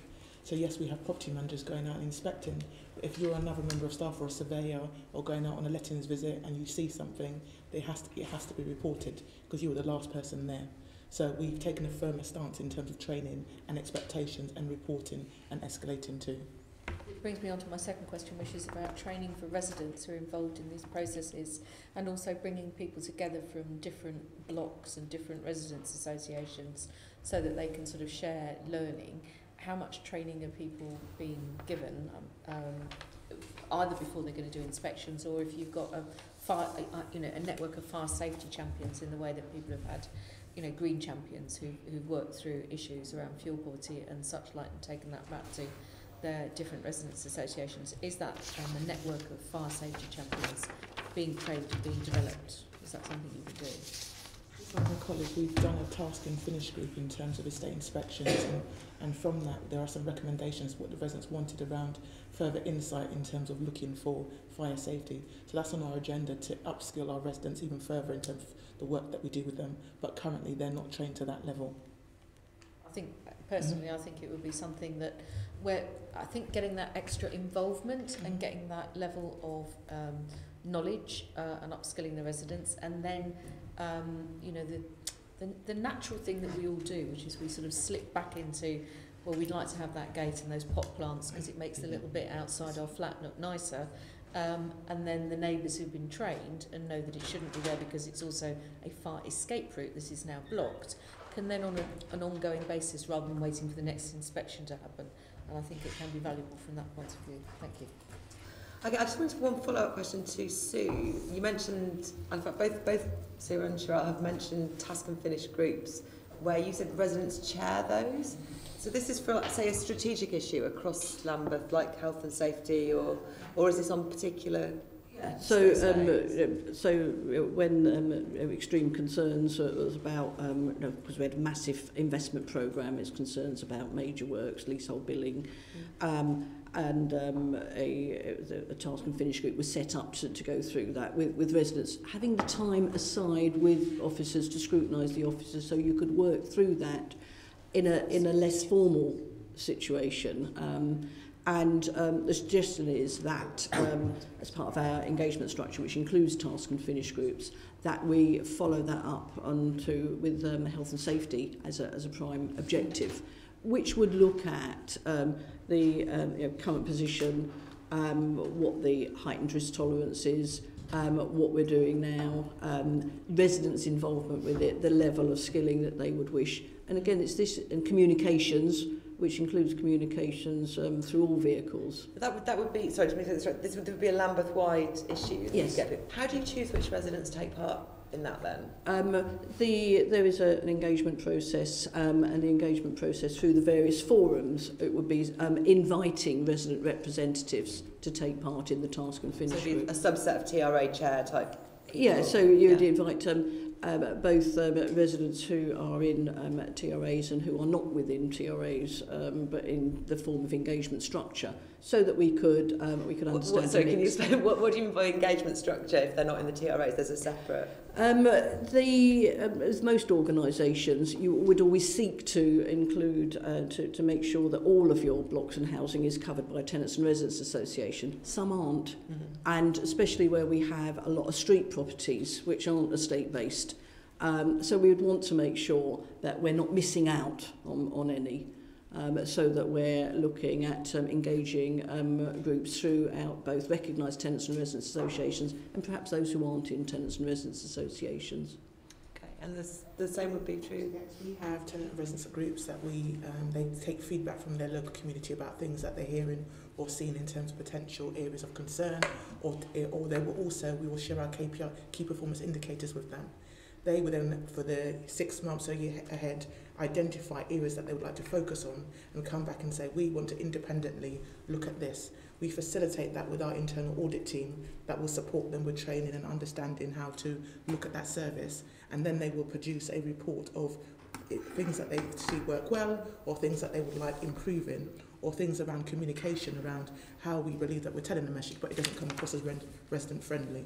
So they help us with the tone of the letters, and with the fireworks that we'll be doing, where we need access, they will sort of quality check some of those letters around how does it come across, and are we getting that point across in a way which is the most effective. So their work programme is generated by data they capture, and they come to us and say, this is what we want to do for the next 6 months. So a bit like a scrutiny committee, yes. like us essentially. Yes. Okay, thank you. Andy, how does that work with you? Because your tenants are more engaged in the management generally. Do you have work groups, task and finish groups on particular issues that you put together? Okay, except in the debate about whether Kensington Chelsea was an ELMO or a tenant managed organisation. But what it's really done is it's kind of brought home the issue of legal liability, both to our kind of resident directors and also the management team as well. So obviously this has kind of been a big and recurrent issue of debate in our board meeting. Our resident directors are kind of obviously very well informed about the whole kind of discussion. What's a resident director? Oh, so the way that the JMB is organised is that the 5 tenants associations, we've got 5 tenants associations, and people from each of the tenants associations elect 2 directors. And it's the board of directors that make the strategic decisions about the way that we operate. So and five groups of residents. Yeah. So each elects 2. Yeah. And they are the board, yes? Yes, they are the board. Okay, so obviously this is kind of a huge issue for us, and it means that we've got kind of tenant representatives kind of advocating the importance of fire safety. There is actually quite a good case study on one of our blocks where we got into a kind of enormously contentious argument about how many pot plants people could have. And the approach that we took is that we involved the Southwark Fire Officer. We defined our kind of managed approach about what's kind of acceptable, what's not acceptable.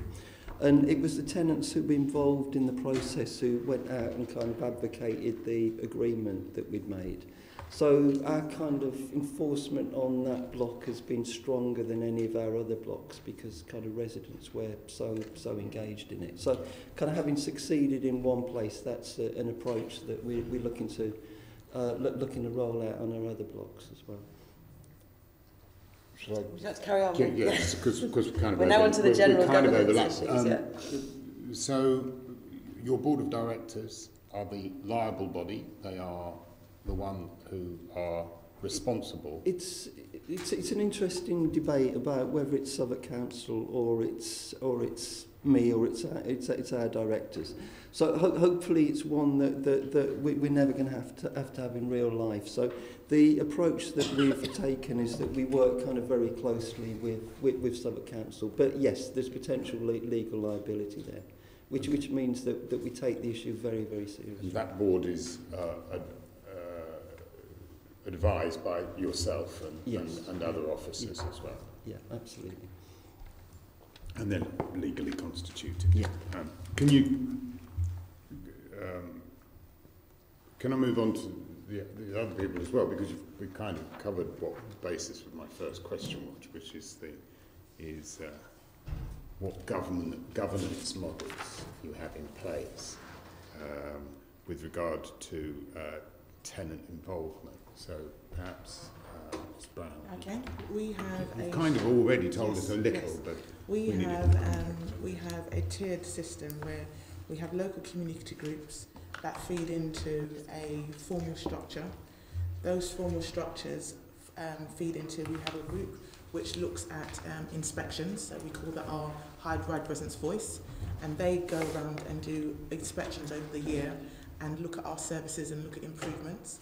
We have a Hyde Residence Board, which they form they take the feedback from all the subcommittees that sit underneath them, and they have a structure. That inspections group being one of those subcommittees. Yeah. Mm-hmm.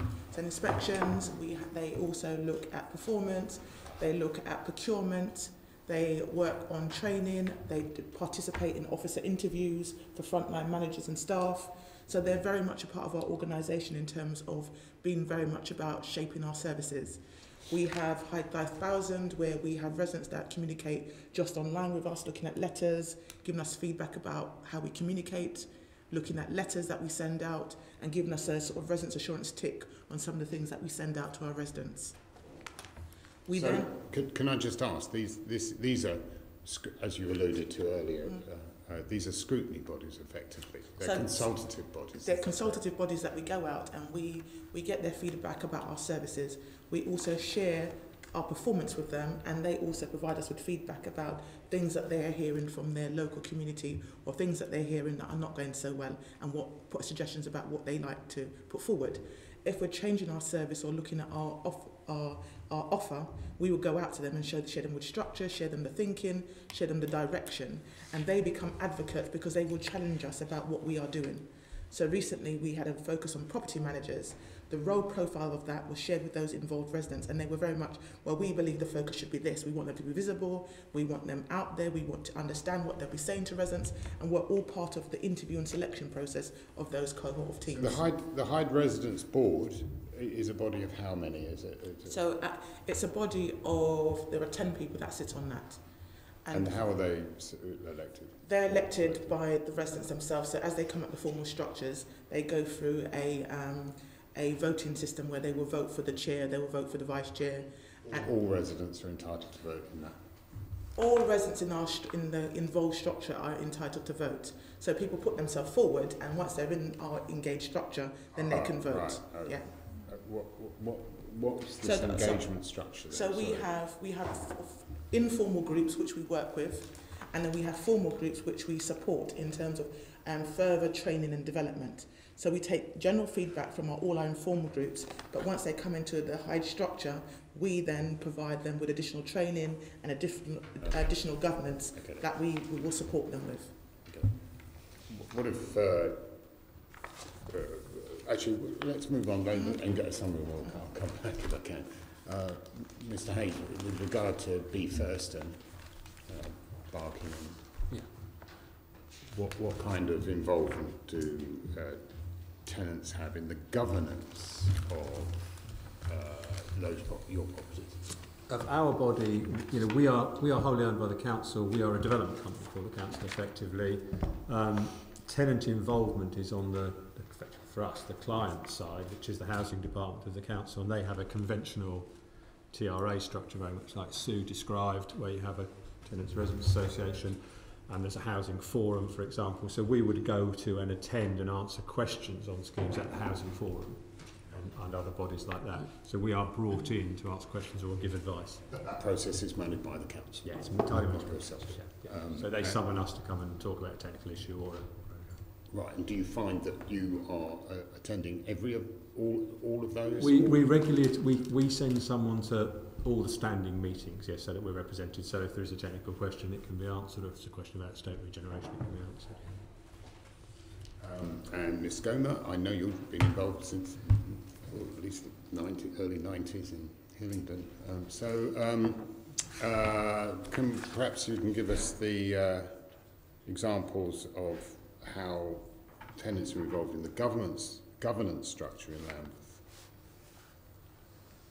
Yeah, the council has recently reviewed the whole of its governance operating structure and its involvement with residents, and the revised structure includes a form of area boards where residents are part of area boards.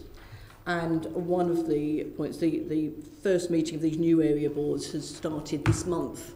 And what the area boards are looking at, they will consider performance, a whole range of KPIs. So you're saying a new board or a new structure? A new structure, a new engagement structure, which includes a form of area boards, an area board structure.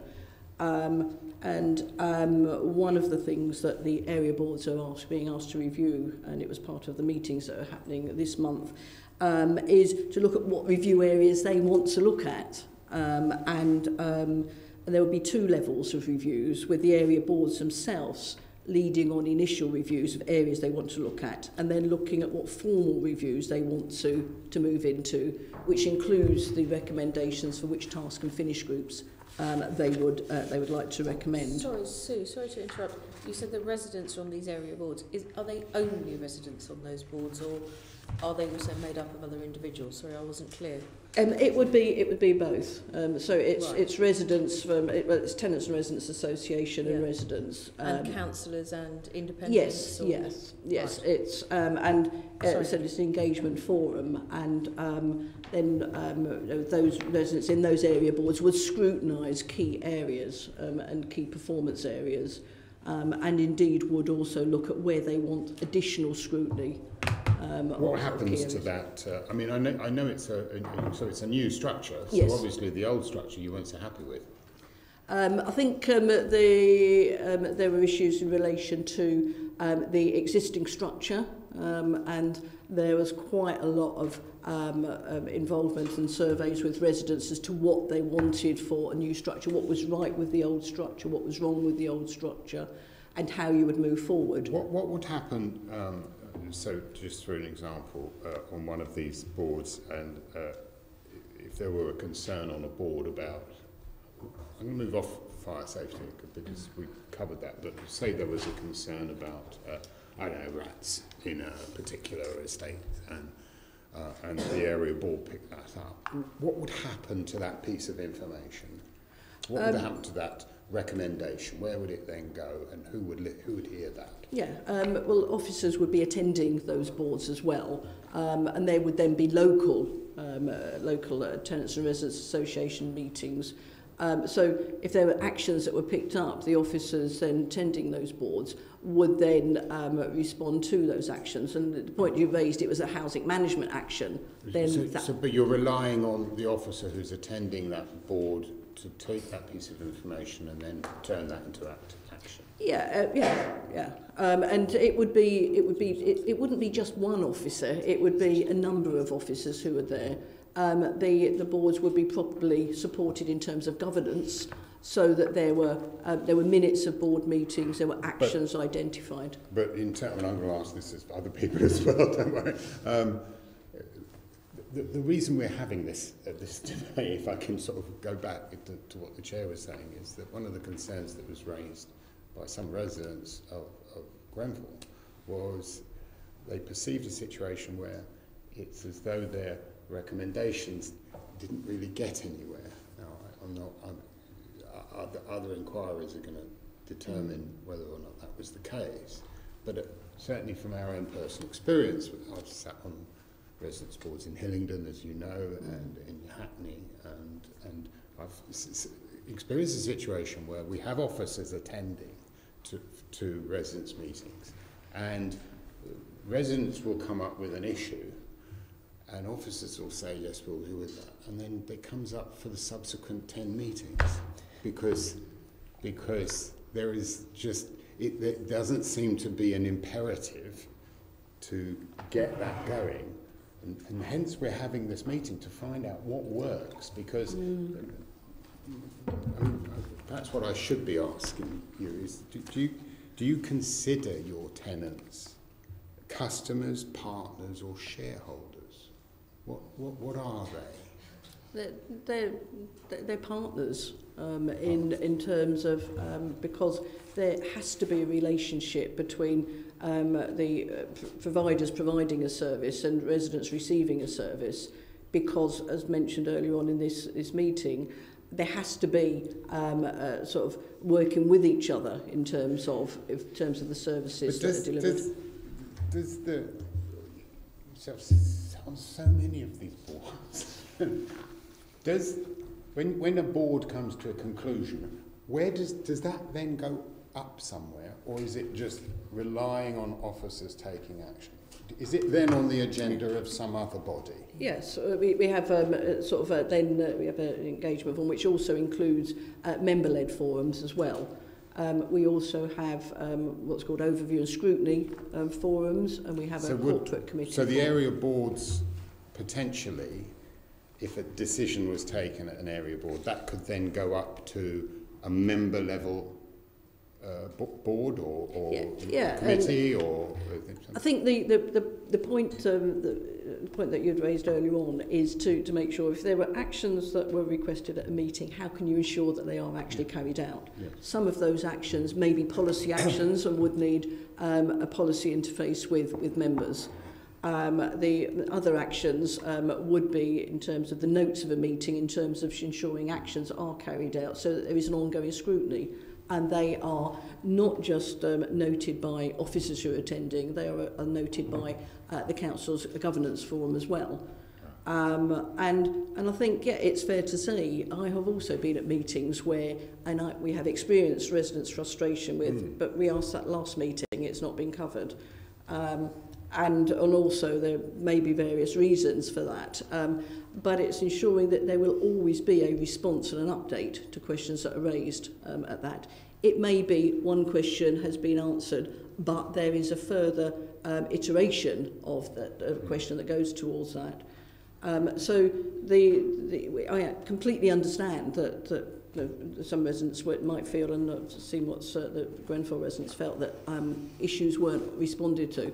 It's partly how you scrutinise, how you ensure that actions are taken from your various area boards, and how that is picked up through our governance. But the tenants, I'm assuming, sorry to raise, you just whispered my, the area boards, they're chaired by who? Part of those are linked in and chaired by there's a link between our members, our officers and our residents. So who chairs them though? Who sits and Do chairs them? the members as a whole elect a chair? Yeah. Oh, they So do. it could be a resident, it could be the councillor. Yeah, and I mean, what I need to, the area board function is new, so it's only just bedding down this month. So and it's not my particular focus on construction and asset management, so I don't want to say something out of turn in terms of how that's going to bed down. Okay. Ms Brown, so you have sort of scrutiny bodies, and those are chaired by? Residents or independent. Or independent. Or an independent. Officers go and, for example, myself, if they have an ongoing issue, they will call me to say, sure, we would like you to attend this meeting. I do go to regular meetings in terms of with those bodies. And then our most senior resident, in terms of our governance structure, we have 2 residents that go to our board. And we have a subcommittee of our board called Group Housing Services Board. And they will put questions to group board if things are still arising or still of concern to them. So that scrutiny structure allows a particular issue to be escalated to another board, to another decision-making, a decision-making board, because these scrutiny committees are not decision-making. No, that's correct. Yeah, so they have debate, they make recommendations, but if they think there's something that is a global challenge for the organisation, they will escalate it up through our structures. We also have a tracker where if questions or on the task and finish groups are recommended, we track them through our internal audit teams to make sure that those items are closed down. Those are the formal task and finish groups, but the officers deal with the inquiries at a more local level. Have we, I mean, to what extent can you ensure that you are getting a cross-section of residents? You know, I've sat on many of these meetings. It's the same faces and a small minority of say, the estate or whatever it is. It's a tiny minority will turn up every meeting.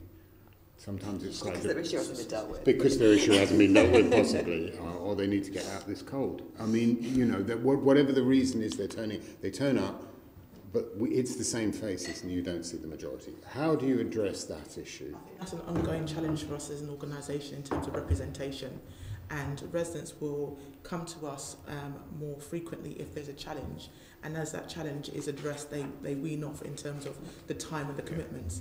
So therefore we try to make our engagement process formal as well as informal. So we have an online platform that people can post questions or chat between themselves with residents to capture what's going on and take out some of those themes. But at the same time, the work that I do with my teams on the ground about capturing that information and picking up things that are coming up in state inspections are where we get the majority of the voice. Because I do recognise if I go across and I look at a cross-section of my groups, they're not completely representative, but at the same time, they offer invaluable insight with the things that they're hearing on the ground. So I have to balance what I'm hearing. Mr. Bates, your structure sounds a lot more like you've got shareholders than customers. Those residents can actually make decisions. Is that correct? Well, it's very simple. Well, we're small enough to be simple, which is that the board collectively has absolute decision-making power. So my job description is to implement their decisions, as long as obviously they're legal and they're within the scope of our contract with Southwark. So that's kind of absolutely straightforward. And if I don't implement any board decisions, I'd be in an awful lot of trouble. In terms of picking up information from the ground, again, we've got the Tenants Association structure. If directors at the Tenants Association don't think that we're dealing with issues effectively, they can escalate it to the main board, and the main board would make a decision to make those, to make us resolve those problems. So yours is the sort of pure, almost Greek democracy type, Platonist type structure that we have, and then we've got moving to. It would be very democratic because it didn't involve any women, did it, Andrew? Or slaves. And slaves. Slaves. Or just about anyone, really. And then, Ms. Brown, yours is about more ensuring you hear the residents' voice and working to hear the residents' voice. We'll give Ms. Gomer a free pass because it's a new subject, a new organisation. But it is telling that Lambeth have recently reinvented themselves, which must mean that they weren't happy with what was there before.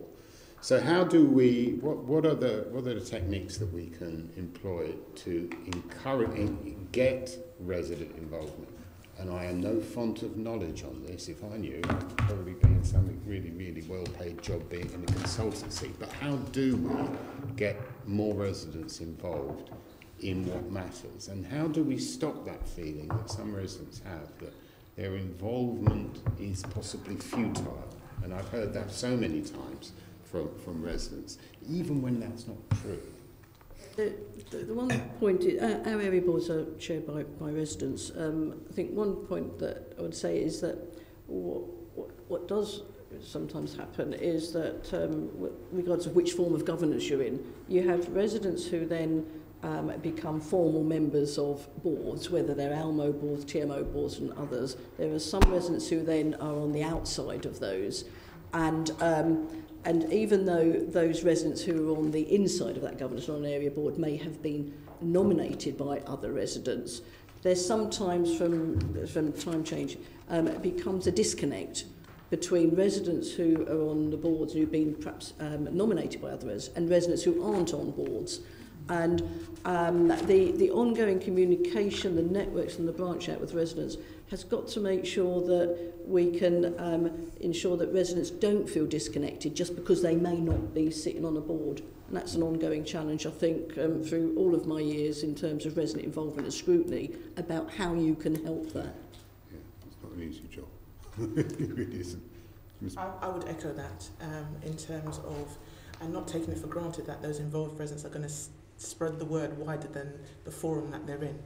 So you might do a lot of work and trying to unpick or resolve a problem raised by that group, but we have to be very clear about how far we disseminate that message to and demonstrate that that is being captured because it's being put up through the different structures. So it's an ongoing challenge. Can you give us a concrete example of where residents have actually influenced a change in your organisation? Through our task and finish group, for example, we inspect a number of services, and our task and finish group inspected our empty homes and lettings, our voids process, and we used to do our lettable standard about what we did on somebody moving into that property, and they made recommendations about that standard in terms of the works we do before somebody moves in, and we adapted our standards in accordance to some of the challenges that they made, which were rightfully so, in terms of what repairs we do up front and getting the people to move in and doing the works retrospectively. So we have shaped some of our processes based on that feedback and demonstrated to residents that because residents said this is what we've done. Presumably I don't even need to ask you, Mr. Bates, about that, because that's how your organisation is. Everything comes from the tenants. Well, it's still a challenge for us. So we like meetings because people come and debate and they hear other people's point of view. So we still prefer meetings to surveys. But again, because we're small, we just kind of bang out as much information as we can do through websites and Twitter and Facebook. And then we can connect with our residents' reps' Facebook pages because they've got kind of thousands more friends than we have. So we're not kind of so large that we have to be corporate. And if we get our communication a bit wrong, people will live with that. So we think it's kind of better to communicate than kind of communicate perfectly. Have you got an example of where a change has taken place directly as a result? Yeah. So look at it. So challenge for everybody is just providing a reliable repair service. One of the things that kind of came through the tenants associations and then through the board is that you kind of phone up for any service and you get a receipt number. And I said, well, that's not kind of terribly useful because somebody could just be writing that down. What we need to give you is we need to give you the job number to prove that it's been ordered and that we need to tell you when the job's going to be completed. So interestingly, we always offer that. Probably only about 25% of people take it up. But lots of people say, yeah, that's fine. But it kind of in the 25% of cases, it means that people have got the confirmation that the job's on the system and know when the system should be done. That's interesting because one of my questions I almost forgot to ask was, do your residents sign off jobs? We do two things. So one is that we send them satisfaction slips, and two, we do about a 10% sample calls of phoning people up. But again, because we're small, if things go wrong, people are very quick to tell us it's gone. We do satisfaction surveys across our jobs. We do a percentage each month, and we go in and we get all the feedback, and we look into trends which we take up with our contractors on a monthly basis. The residents themselves don't directly they don't sign them off. off. We post-inspect a sample of jobs in terms of what the contractors do, and we also work with the information we get from resident surveys. Many of us would have experienced situations like I had when I was a councillor in Hackney of a resident coming to me and saying, well, they've signed off this job and they painted over the windows while they were closed, and that was signed off by the association. And the residents wasn't involved in any of that. Yeah. So, but you survey. We survey and we sample from the surveys as well. Would it be a huge administrative issue for residents to be actually involved in the sign-off process? I don't think so, because you just send a satisfaction slip and ask them to... And wait until you get a response. Yeah, but also be proactive and kind of phone people up as well. And also do your own post-inspections as well. Our telephone calls are independent, so the surveying team do call them up and say, how was that job? What was the contractor like? A specific so down to a specific job rather than a general, are you happy with this? So we do repair satisfaction as well as overall satisfaction. Okay. We have a similar approach to the point that Cheryl has mentioned, and the question that you'd asked in relation to what has changed in relation to so the Task and Finish group that was looking at major works and leasehold billing. One of the points they picked up was that we deliver our services under a long-term qualifying agreement, whereby the qualifying agreements and the contracts were set up some years ago, and then you pull down when you need to do the works. It was noted that technical works weren't re-procured when we re-procured major works because they were part of an earlier contract procurement. And we agreed that we would then, for the year 14-15, we agreed that we would go out to the market again for our technical contracts for that year, and we did, and checked the market. Did that issue come from residents? It came Sounds from a little residents. bit... It came from residents as part of the level of the in-depth level of the scrutiny that we were undertaking. It was the leaseholders, actually, who raised that point. Okay. But it was a joint tenants and leaseholder forum. And there are other actions arising from that Task and Finish group, which were good guides, and they were clearly what residents wanted, and therefore we followed them through. But that was one example. I expected quite a lot of supplementaries on this issue because we've asked you all about your governance arrangements. I've got Tom and then I'll have Tony. Yeah, it was what sort of sparked it in my mind was this what was mentioned about potentially a divide between residents and then residents are on governing bodies. And one thing it's been said to me before is just putting a tenant or two on a board isn't the most effective way of doing it. In part because they then become essentially they're a director or a trustee, and their duty is to the organisation and not actually necessarily to the tenants, and they have a fiduciary duty and all of that. So would you agree that is it the view of the panel that that's the case, and that there are other ways that are more effective of involving tenants, for example, through forums that have been mentioned and things like that. It's got to be a mixture. Got to be a mixture. It almost has to be like a sort of a web, involvement web, so that you're picking up not just, if you like, the people in the know, but the people who aren't in the know. You know, you consistently go to meetings. You think, well, actually, we've gone through this, but the residents. Other residents say, well, we didn't know because we didn't come to that group. So it's got to be a web, and you've got to use all vehicles of liaison and information. And you know, our colleagues mentioned Twitter, Facebook, and you know how people want to liaise with them. Leaseholders have found it very efficient recently to ensure that they have a specific Facebook and Twitter response just for them, so that they can immediately get information round to each other, so that if they go to a forum and somebody said something, it's immediately round to the rest of the group. I completely agree. It's having that 360 in terms of when they're on the boards, how we also support the message going back down to the local groups. Just leaving it to those residents alone to advocate the message or to share message is not enough as an organisation. So we still have a responsibility to also look at what the groups are saying locally ourselves and get involved in those groups, even as a touch point, rather than just accepting what's coming up through. It's slightly different for you, Andy, isn't it? Because you're essentially, are all your directors residents? Is that the way? It's 10 elected directors, and then we've got three co-optees. But it is an issue because, as you said, kind of people have suddenly got legal duties, people have got kind of bureaucratic duties. And also kind of people operate across a number of estates. So part of it is that kind of people keep the energy of a kind of tenant activist, and they do effectively raise issues, but also kind of act as representatives of the organisation as well. Okay, thank you. Tony and then Nikki after.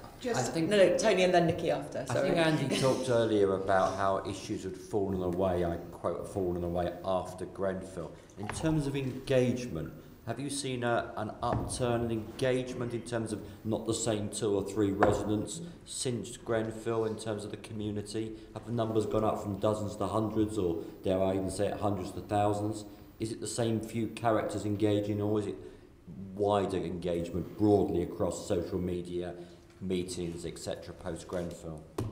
Okay, it would be lovely if I could tell you that lots more people got involved. I mean, we did have a meeting with the Southwark Fire expert that was pretty well attended. I think more our How many people was pretty well attended? So 15 people for us. Okay. I mean, our experience is that through kind of our existing structures, that fire safety has become obviously the kind of main issue. I mean, certainly people in our tower blocks expected us to get out and talk to them individually very quickly after the Grenfell fire. And the other thing I wanted to ask, which I've had recently in a completely different issue at Tube Noise, is residents in one part of London being very good at feeding into the process in another part of London. So have you had anything from people in Camden or in dare I say in North Kensington themselves feeding in, their residents feeding into you and saying, make sure you look at this? Is there any specific feedback that's been helpful in terms of fire doors or white good appliances or whatever? Yeah, it's it's an issue that the London Tenants Federation, it's obviously got a network of tenants organisations across London. So they've been collating information. They also kind of had a conference. There was a workshop on it. So I mean, obviously, kind of really sort of really under-resourced, and it would be much better if there was kind of more money around for residents to get about and kind of share experiences. But given that the kind of general climate's under-resourced, certainly London Tenants Federation has kind of coordinated activity on this. Great, thank you. So Nikki, and then Leonie will wrap up the section. I just wondered how much. Because when I was a chair of an area housing association, we had regular walkabouts, which were announced to the tenants. and with relevant officers and ward council members to go and look at the estates, and there was progress reporting, so we'd go back to find out what had been done, and it wasn't just external. Tenants could call us in to look at whether the damp had been looked at or the locks changed or whatever. And I just wonder, I got the feeling, I mean there were member forums and so on, but I just got the feeling there's no substitute for actually being on site. But it's not just reporting, it's the progress chasing. And whether that's done regularly. We have regular, I said, what we call Wednesday walkabouts every Wednesday. So we've got over 100 estates. So they're scheduled. So every week, every Wednesday, there is a walkabout on site, looking at different issues in relation to the estate, knocking on doors. So officers there will be knocking on doors of residents, seeing who's in, what are the issues that are pertinent to people, so that we're picking that up. So as well as inspecting and officers going out in with contractors, we're also knocking on doors, because it might be residents' reps are with us on the inspection, but we want to understand what the wider group of residents are.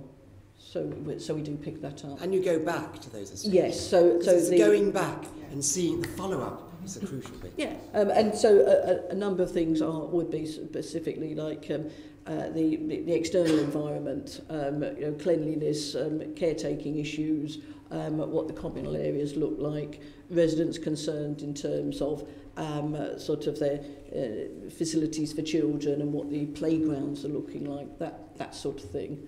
But all of those actions are followed up by the resident estate manager, who takes particular responsibility for that particular estate. But knocking on doors of residents, and it's not just estate managers, I've been on those and others are going on those, just to see what residents are feeling like at the time in terms of issues that are occurring. Okay. Leonie? I mean, my feeling is that the type of organisations delivering social housing has been changing. In particular, a lot of merging and growth. And so we've now got organisations like the Clarion Housing Group all over East Anglia, London, the South East, A2 Dominion from, Southend, I think, definitely all the way down to Bristol, L&Q, huge numbers of units in management. And I think it would be fair to say that over the years that housing management and the interface with the tenants and the leaseholders, the residents, has always been the Cinderella service, and I say that in front of Pat, who obviously his organisation is mainly focused around all the exciting things to do with regen and development.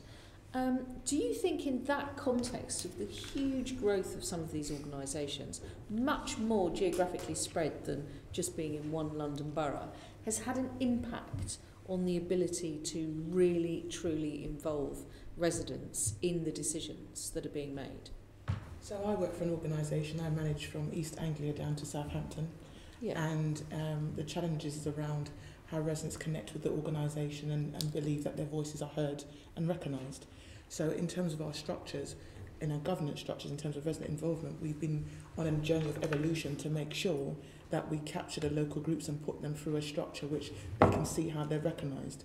But we understand the challenges about local issues and how somebody's challenge in Southampton may not recognise to somebody's challenge in Lambeth, and how we cater for that. So we have gone through a process of informal local meetings with property managers out there with the local teams, as well as having a more global digital service where we offer an online Moodle where residents can talk to each other all over the country. And what you will see is there are common issues about what residents are saying and how they're communicating. For example, give us a for example. So, for example, it is around the visibility of what we do and when we do it. So if a decision is made about if we're changing a service, their connectivity to how can I get involved, when did I know, if you're going to close that reception or open that reception, why? So it's around being able to share with residents about what that looks like. So we have a customer service centre, so people challenge about why is that in London or why is that in Chichester, why can't it be in Peterborough? So it's about being very transparent about the service offer available and sometimes being clear about the why nots. So I think sometimes the challenge for residents is when you don't say and they lead to their own conclusions rather than being completely transparent with the whys and the why nots. So when those changes in organisation are taking place, and you've just given some really good examples of, you know, the front-facing interface with the residents, but there's also some more structural changes as well. I mean, I don't know whether all of the tenants of the Clarion Housing Group were, you know, there a massive poll was conducted to say, you know, we're going to take on, I don't know, Merton Priory Homes or Tower Hamlets Homes, and we're going to bring it in and we're going to expand to this very large organisation. Should residents be involved in making those kind of more strategic decisions? In our I can see a nod from next to you immediately. Yes. I think they're going to do, but it's a bit easier. It's a bit easier for you, Andy. I think actually, to be fair. In this Hyde and in other organisations I've worked with where we've gone through mergers, we have used our governance, former residents governance structure to engage with residents. So where we were looking to merge with an organisation, we got the formalised groups together in a room and saying, this is what's going to be, what would you like in terms of a new governance model in terms of resident engagement as we move forward, taking the best of each organisation and seeing what we came up with. Now, some residents in the different organisations are structured in different ways, and the politics of the groups also have to be harmonised in terms of what bits you take and what bits you don't take. But I think it's very critical for all organisations. How federated you are. Yeah. And some of them like to have, so for example, I do independent scrutiny at another organisation, and they have the tension between the outer London group and the inner London group about who gets most visibility from the organisation based on how they've developed over the years. So you have to, as an organisation, be mindful that you're not favouring one particular method over another, but at the same time really understanding what things are you really wanting to hear from your residents, and how are you showing strategically that your policies and procedures are being shaped by the voices of those residents. And so the changes of things like, I mean, we've touched on the thorny issue of the setting up of the ALMOs, arm's length management organisations, and balloting obviously involved with tenants to say whether or not they wanted to be outsourced in that way, and that's why I think Kensington and Chelsea TMO is fundamentally different, because it took place at a different time, and the ALMOs always included from the beginning, those that were set up at that period, 2002, 3, 4, that they were going to take on these big tasks of doing a lot of, you know, major renewal work to buildings and blocks, not just day-to-day management, maintenance and lettings. How involved, if there's a big structural change like that going on, should residents be in that kind of decision? So let's say Southwark decided it was going to do something completely different with its stock. All of the residents should be balloted, and a big information exercise. Oh, sorry, am I going into You're going into my question there. We have further questions on regeneration coming up, Leonie. So it's mergers. Primarily. I'm not talking about regeneration necessarily. I'm just talking about the actual management here, because it seems to me that is one of the problems that happen with KCTMO, that they did do some of those changes to take on doing these larger structural improvements, and I don't know whether at the same time as they became more focused on that, the sort of regen and development side, that perhaps that then obscured the ability to continue the engagement with the residents. I mean, I just put that out there. I don't know. There's a real issue here, isn't there, in terms of the traditional public sector view has been to very much focus on government and involvement of people in government, and possibly lose sight of the service delivery. So almost the traditional council housing department many years ago delivered a fairly poor service, but tenants were fairly involved with it. And I think there needs to be a much greater focus on standards and delivering really high standard housing management, at which point people actually tend to be less worried about whether they're involved in the decision making, because everything is being done properly. And I think that's one of the big learning points for both the RSL sector and for housing departments, is improving service quality and getting to what is genuinely best in the market. I mean, I do have concerns in terms of the scale of some of these new mega housing associations, that, you know, who will do smaller scale development, for example, on small sites, because they are become effectively large scale development organisations. I think at some time we'll probably have to reinvent the small developing housing association who works in a community level building, you know, 10 homes here, 5 homes here, etc. And I think there are also real issues in terms of how an organisation of that scale can do development effectively as a, in all but name, a very large scale private developer, and at the same time be managing an enormous portfolio of stock. And I think there's a real issue there for everybody. particularly if mergers continue, because you can see us being down to 2 major housing associations in London if the rate we are at the moment. You know. They'll fight each other on Waterloo Bridge as to who's the last one standing, I assume. But I think it's going to be called Hide and Queue, isn't it? Or something, or Family and Queue or something. Yeah. Time, sorry, I'm Yeah. enjoying ourselves, discussing the wider issues. Our investigation is going to look into this more widely. The balance between, you know, the development and the regen and retrofit, and also how do you keep that focus on, you know, the day-to-day nitty-gritty stuff that's so important for the residents. Yeah, thank you. Sorry to interrupt, but we've got one more section to go. Andrew, just very quickly on this, because of course we're talking about this change of residents involvement. What was it that happened in Lambeth that made you want to change the residents' involvement? Because didn't you rather dramatically have to sack a few residents from the board or something like that? I think it's the resident involvement structure had been in place for some time. Soundings were being taken from residents via surveys as to how involved they were in structures and how involved they were in engagement, and it was felt that you would move to a new form of resident engagement, which mentioned includes the area boards, and test that to see if it was bringing in a wider form of involvement through different residents groups. But how do you persuade residents that it wasn't a situation that the council didn't like what the residents were saying, so we got rid of those residents and got some other ones on? I think you would never doubt people's residents' perceptions. You would never change residents' perceptions. Residents may have that perception, and you would not challenge that. What you would want to say is that if you move to a different form of engagement, which is meant to be more inclusive, and see how that is working through the first year.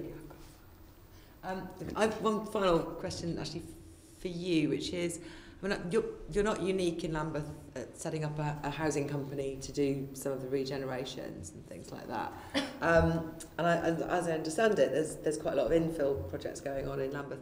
Is it going to result in maybe there being an estate that's mainly council managed with a block within it that's instead managed by the separate company? And how does that work? Will that cause problems for resident engagement if there's different residents with different statuses? Unfortunately, Sue Foster was going to cover an amount of the regeneration issues, and I know she said she would follow up. What I would do, though, is draw from previous experiences in other boroughs, and where you have had an estate which has had residents who are from housing associations or councils or TMOs, and what we tried to move towards was common management standards, so that regardless of whether the landlord was different, residents on that estate would have a certain form of common management standards.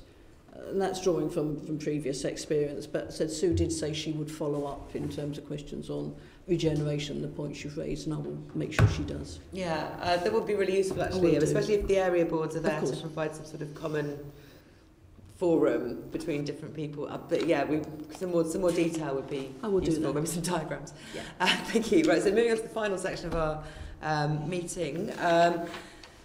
This is about the work of the Mayor, who's been getting involved in this lately. Tom. Indeed, thank you very much, Chair. So, first of all, to Andy, we're getting on to the subject of estate regeneration. What's your approach at Leather Market to resident involvement and engagement in the estate?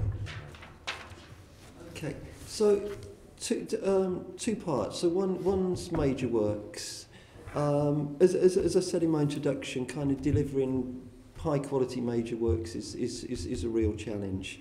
One of the things we found is that we could kind of deliver £1 million contract, but somebody doesn't like a kind of particular element of it, like the floor covering. So what we do is that we publicise the specification very early. We try and involve people in talking about the detail of the specification.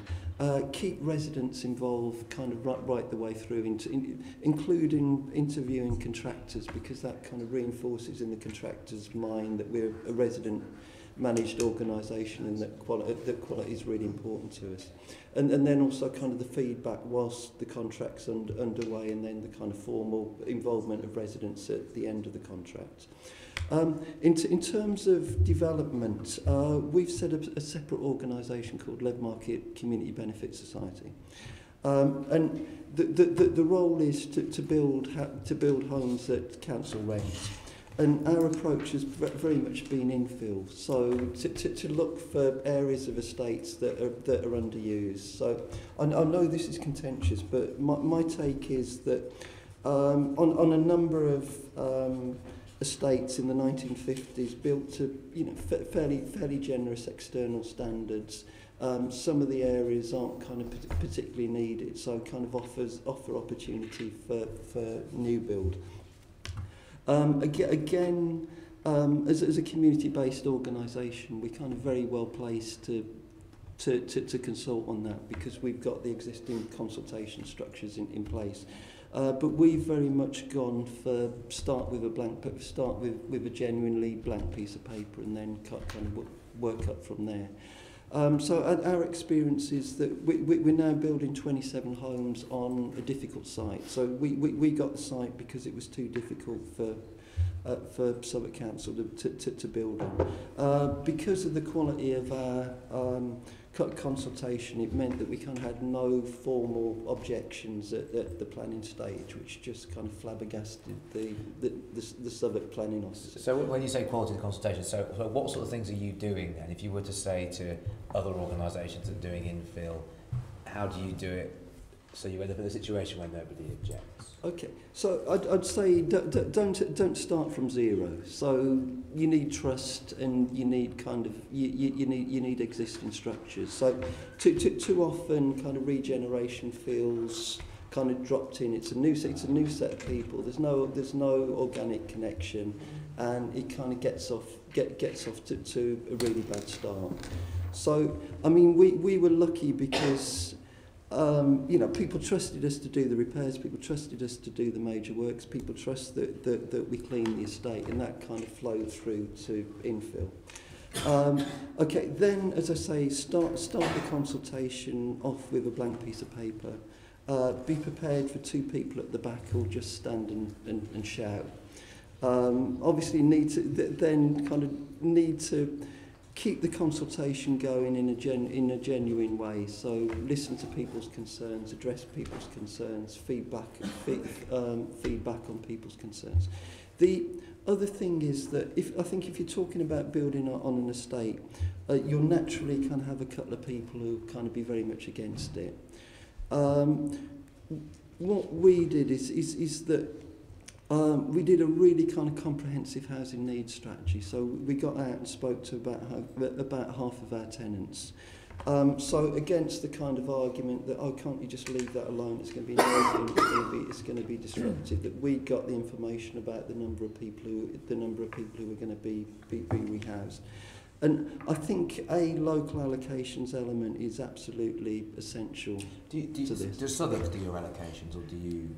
Southwark on their own new build have agreed a 50% local allocation element. So if an estate's taking an infill scheme, that there's 50% local allocations.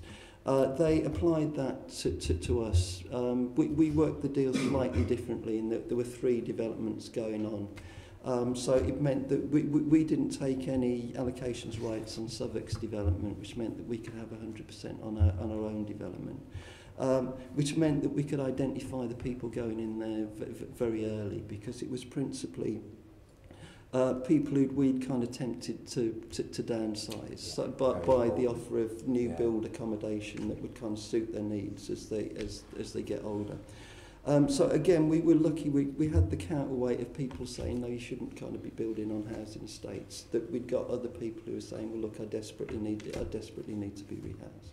I see.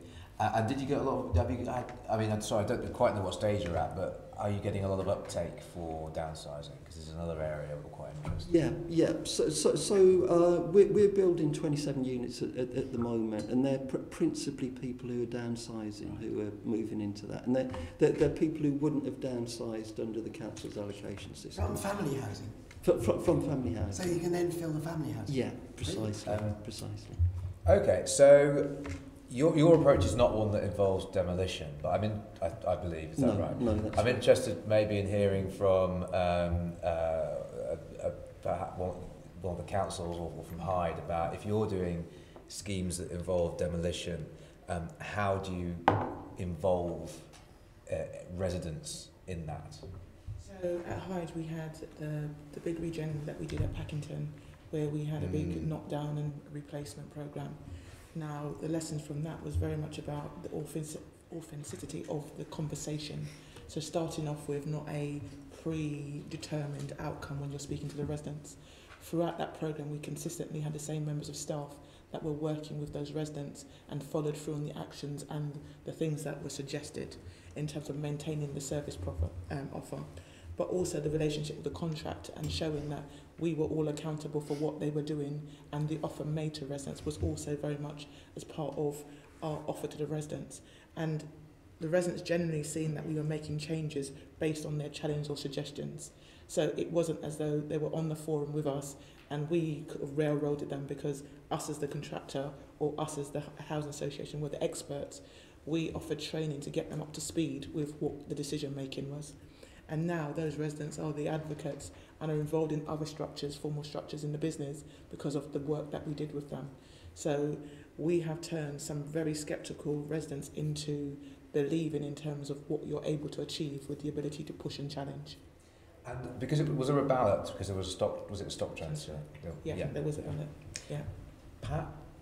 I mean, I think the main thing is actually it's painstaking door knocking and actually talking to people and identifying not collective issues but individual issues in terms of what do people want out of the process. You know, if they want to move somewhere else, then identify that and help them do that and be able to deliver for them as well. So I think it's on that level of painstaking door knocking. It's also about keeping people informed about the process and doing it through both face-to-face contact but also social media and things like that, which get to younger people, which get to people who are working and people who've got lots of other obligations. If you try and do it through formal structures, you never get there. I think that's a huge lesson. It's also about the offer that you have and the involvement in the early stages, so that you need to get buy-in around the design, you need to get buy-in in terms of the programme, but you also need to get buy-in in terms of, and I think the Mayor is absolutely right in terms of the points he's picked up, that you've got to be re-providing the social housing in an equivalent format. You've got to enable everybody who wants to stay there if they want to, though it's part of a discussion. If you want to go somewhere else, whether it's out of London to another part of London or somewhere else in the borough, then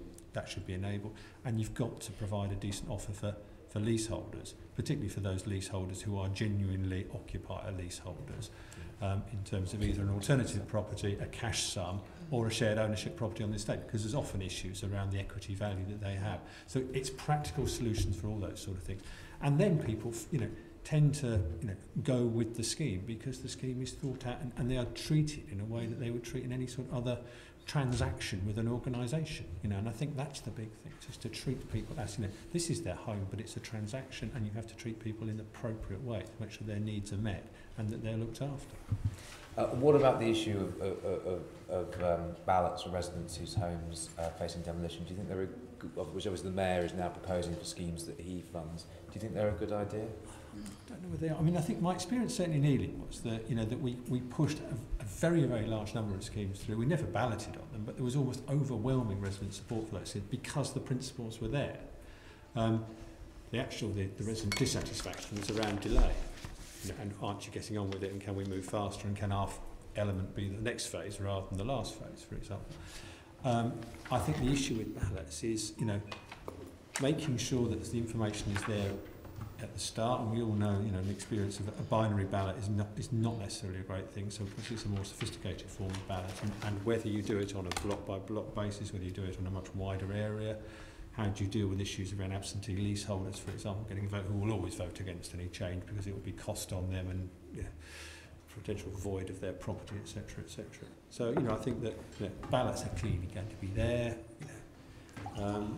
but I think it's making sure that we don't just get into a sort of a binary ballot situation all the time. There's possibly a greater sophistication around that ballot in terms of both the question that's asked and the context of who takes part, because we've got to look after the interests of people who, currently on the housing waiting list, aren't looking for housing yet but will do soon, people who might want to downsize to a particular form of accommodation, etc.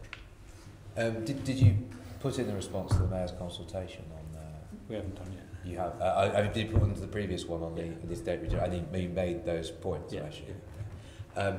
Sue, could I come to you with the same question, resident engagement, and also the question of whether or not ballots are a good idea, whereas demolition is involved, as the Mayor has said. As I said, Sue Foster was going to cover that area. Oh, right. If you don't want to... No, because there were a number of key points that I know she wanted to make. Okay. Up until last night, she was coming, so we haven't had a proper debrief in terms of for me to be able to respond. She could write to the... She has offered to do that. I mean, we're slightly short of time now anyway, but I'm sure she could. She has offered to do that. Right to us. Yeah. I was just going back very quickly to Hyde about the. I know we had talked about the ballot for Packington, but do you think on principle they're a good idea, and do you agree with the Mayor's approach that he set out? I think, just as Pat said, there has to be nuance to the ballot in terms of making sure that it covers different aspects and you're not just getting a slanted view from a binary yes or no. Having worked previously in another organisation on a stock transfer where it was a binary yes or no, when you looked into the people that said no, there were legitimate reasons, but it was ring fence around a particular issue, not necessarily for the wider regen of that area. So leaseholders that was picked up, for example, were concerned about the cost of the works and what they were going to be charged and how they were going to repay. So you have to have nuances to your offer in the first instance and buying and shaping up your offer, rather than saying a ballot is your, the thing to get buy-in for this scheme. So I'd say block by block, or thinking about your offer and how you present that to the different clientele in that scheme. Some just intelligence, I would say. I mean, the regeneration has the reputation of regeneration, let's say, is not particularly high one at the moment. Do you think that actually ballots would help to not first of all to because not all organisations or councils are, let's say, that are as good as others at engaging with tenants. So do you think, first of all, it would sort of necessitate them doing that? And secondly, do you think it confers legitimacy upon a scheme? I think having more lessons learned around engagement, being more widely accepted or debated about what the offer should be and how you work to get to that position, has to be shared. Because without that, as Hat said, the door-to-door knocking, the intelligence, the understanding of what your residents want, no matter how you present it, if it doesn't suit the residents in that community, they're going to say no. Even if on paper it looks like the master plan from, oh yes, great, this is going to transform their world. But it's about moving away from doing unto, rather than, as my colleague says, it's a partnership, it's a stakeholder. They have to feel that there is benefit as well as compromises which they truly accept, rather than being forced to accept. I'll leave it there because of the time. We're running out of time. Tony, you have a follow-up? I'll pass. Can I ask, I'm looking through the list of respondents to the previous the consultation on the draft estate regeneration guidance, which covered a lot. Well, it didn't cover ballots. I didn't even ask a question about ballots, but it asked a lot of questions about the Mayor's proposals. I can see that Leather Market did respond, Hyde Group responded, Lambeth Council responded. Pat, you've recently moved out of Ealing, who did respond. It looks like Barking and Dagenham didn't. So can you possibly look into that and find out, and can we have your responses to the Mayor's consultation where they exist? It would be the same as the Ealing response now. I think. So can you send us the Ealing response? Yeah, that would be useful to see. I think we will be looking further. Shouldn't they all be in the appendices? I think it's all published, actually, all the responses. The actual responses? I think so. They're all public, I'm pretty sure. Okay, well, we'll look into that offline. Yeah. I've been chasing that up. Maybe they are now. We are running out of time. We have further questions about the proposal of having a social housing commissioner, but I proposed to the committee that we may have run out of time for that today, and that we are going to look into this issue more. And in any case, Chair, we were planning to put those to Sue Foster. Yes.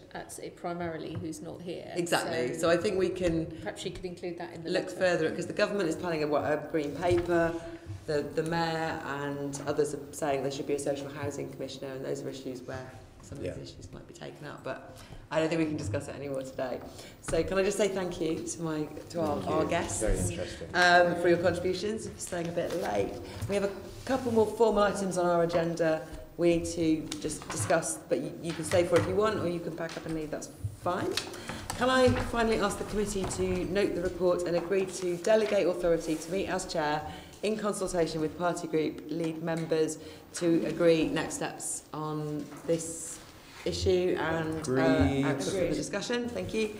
Item 6, protecting London's property guardians. Can I ask the committee to agree its report on property guardians as attached at Appendix 1 to the report? Agreed.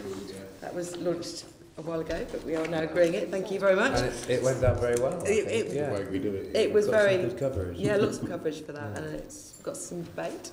Item 7, our work programme. Can I ask the committee to note the progress on the work programme, note the schedule of provisional meetings for next year, which is subject to potential change and agreement at the annual meeting of the London Assembly, and delegate authority to me as chair in consultation with the deputy chair to agree the topic, terms of reference and scope for the committee's first provisional meeting of that year. Great. Thank you very much. The date of the next meeting is 15th of March at 2 p.m. I don't have any other urgent business, so thank you very much, committee. Thank you.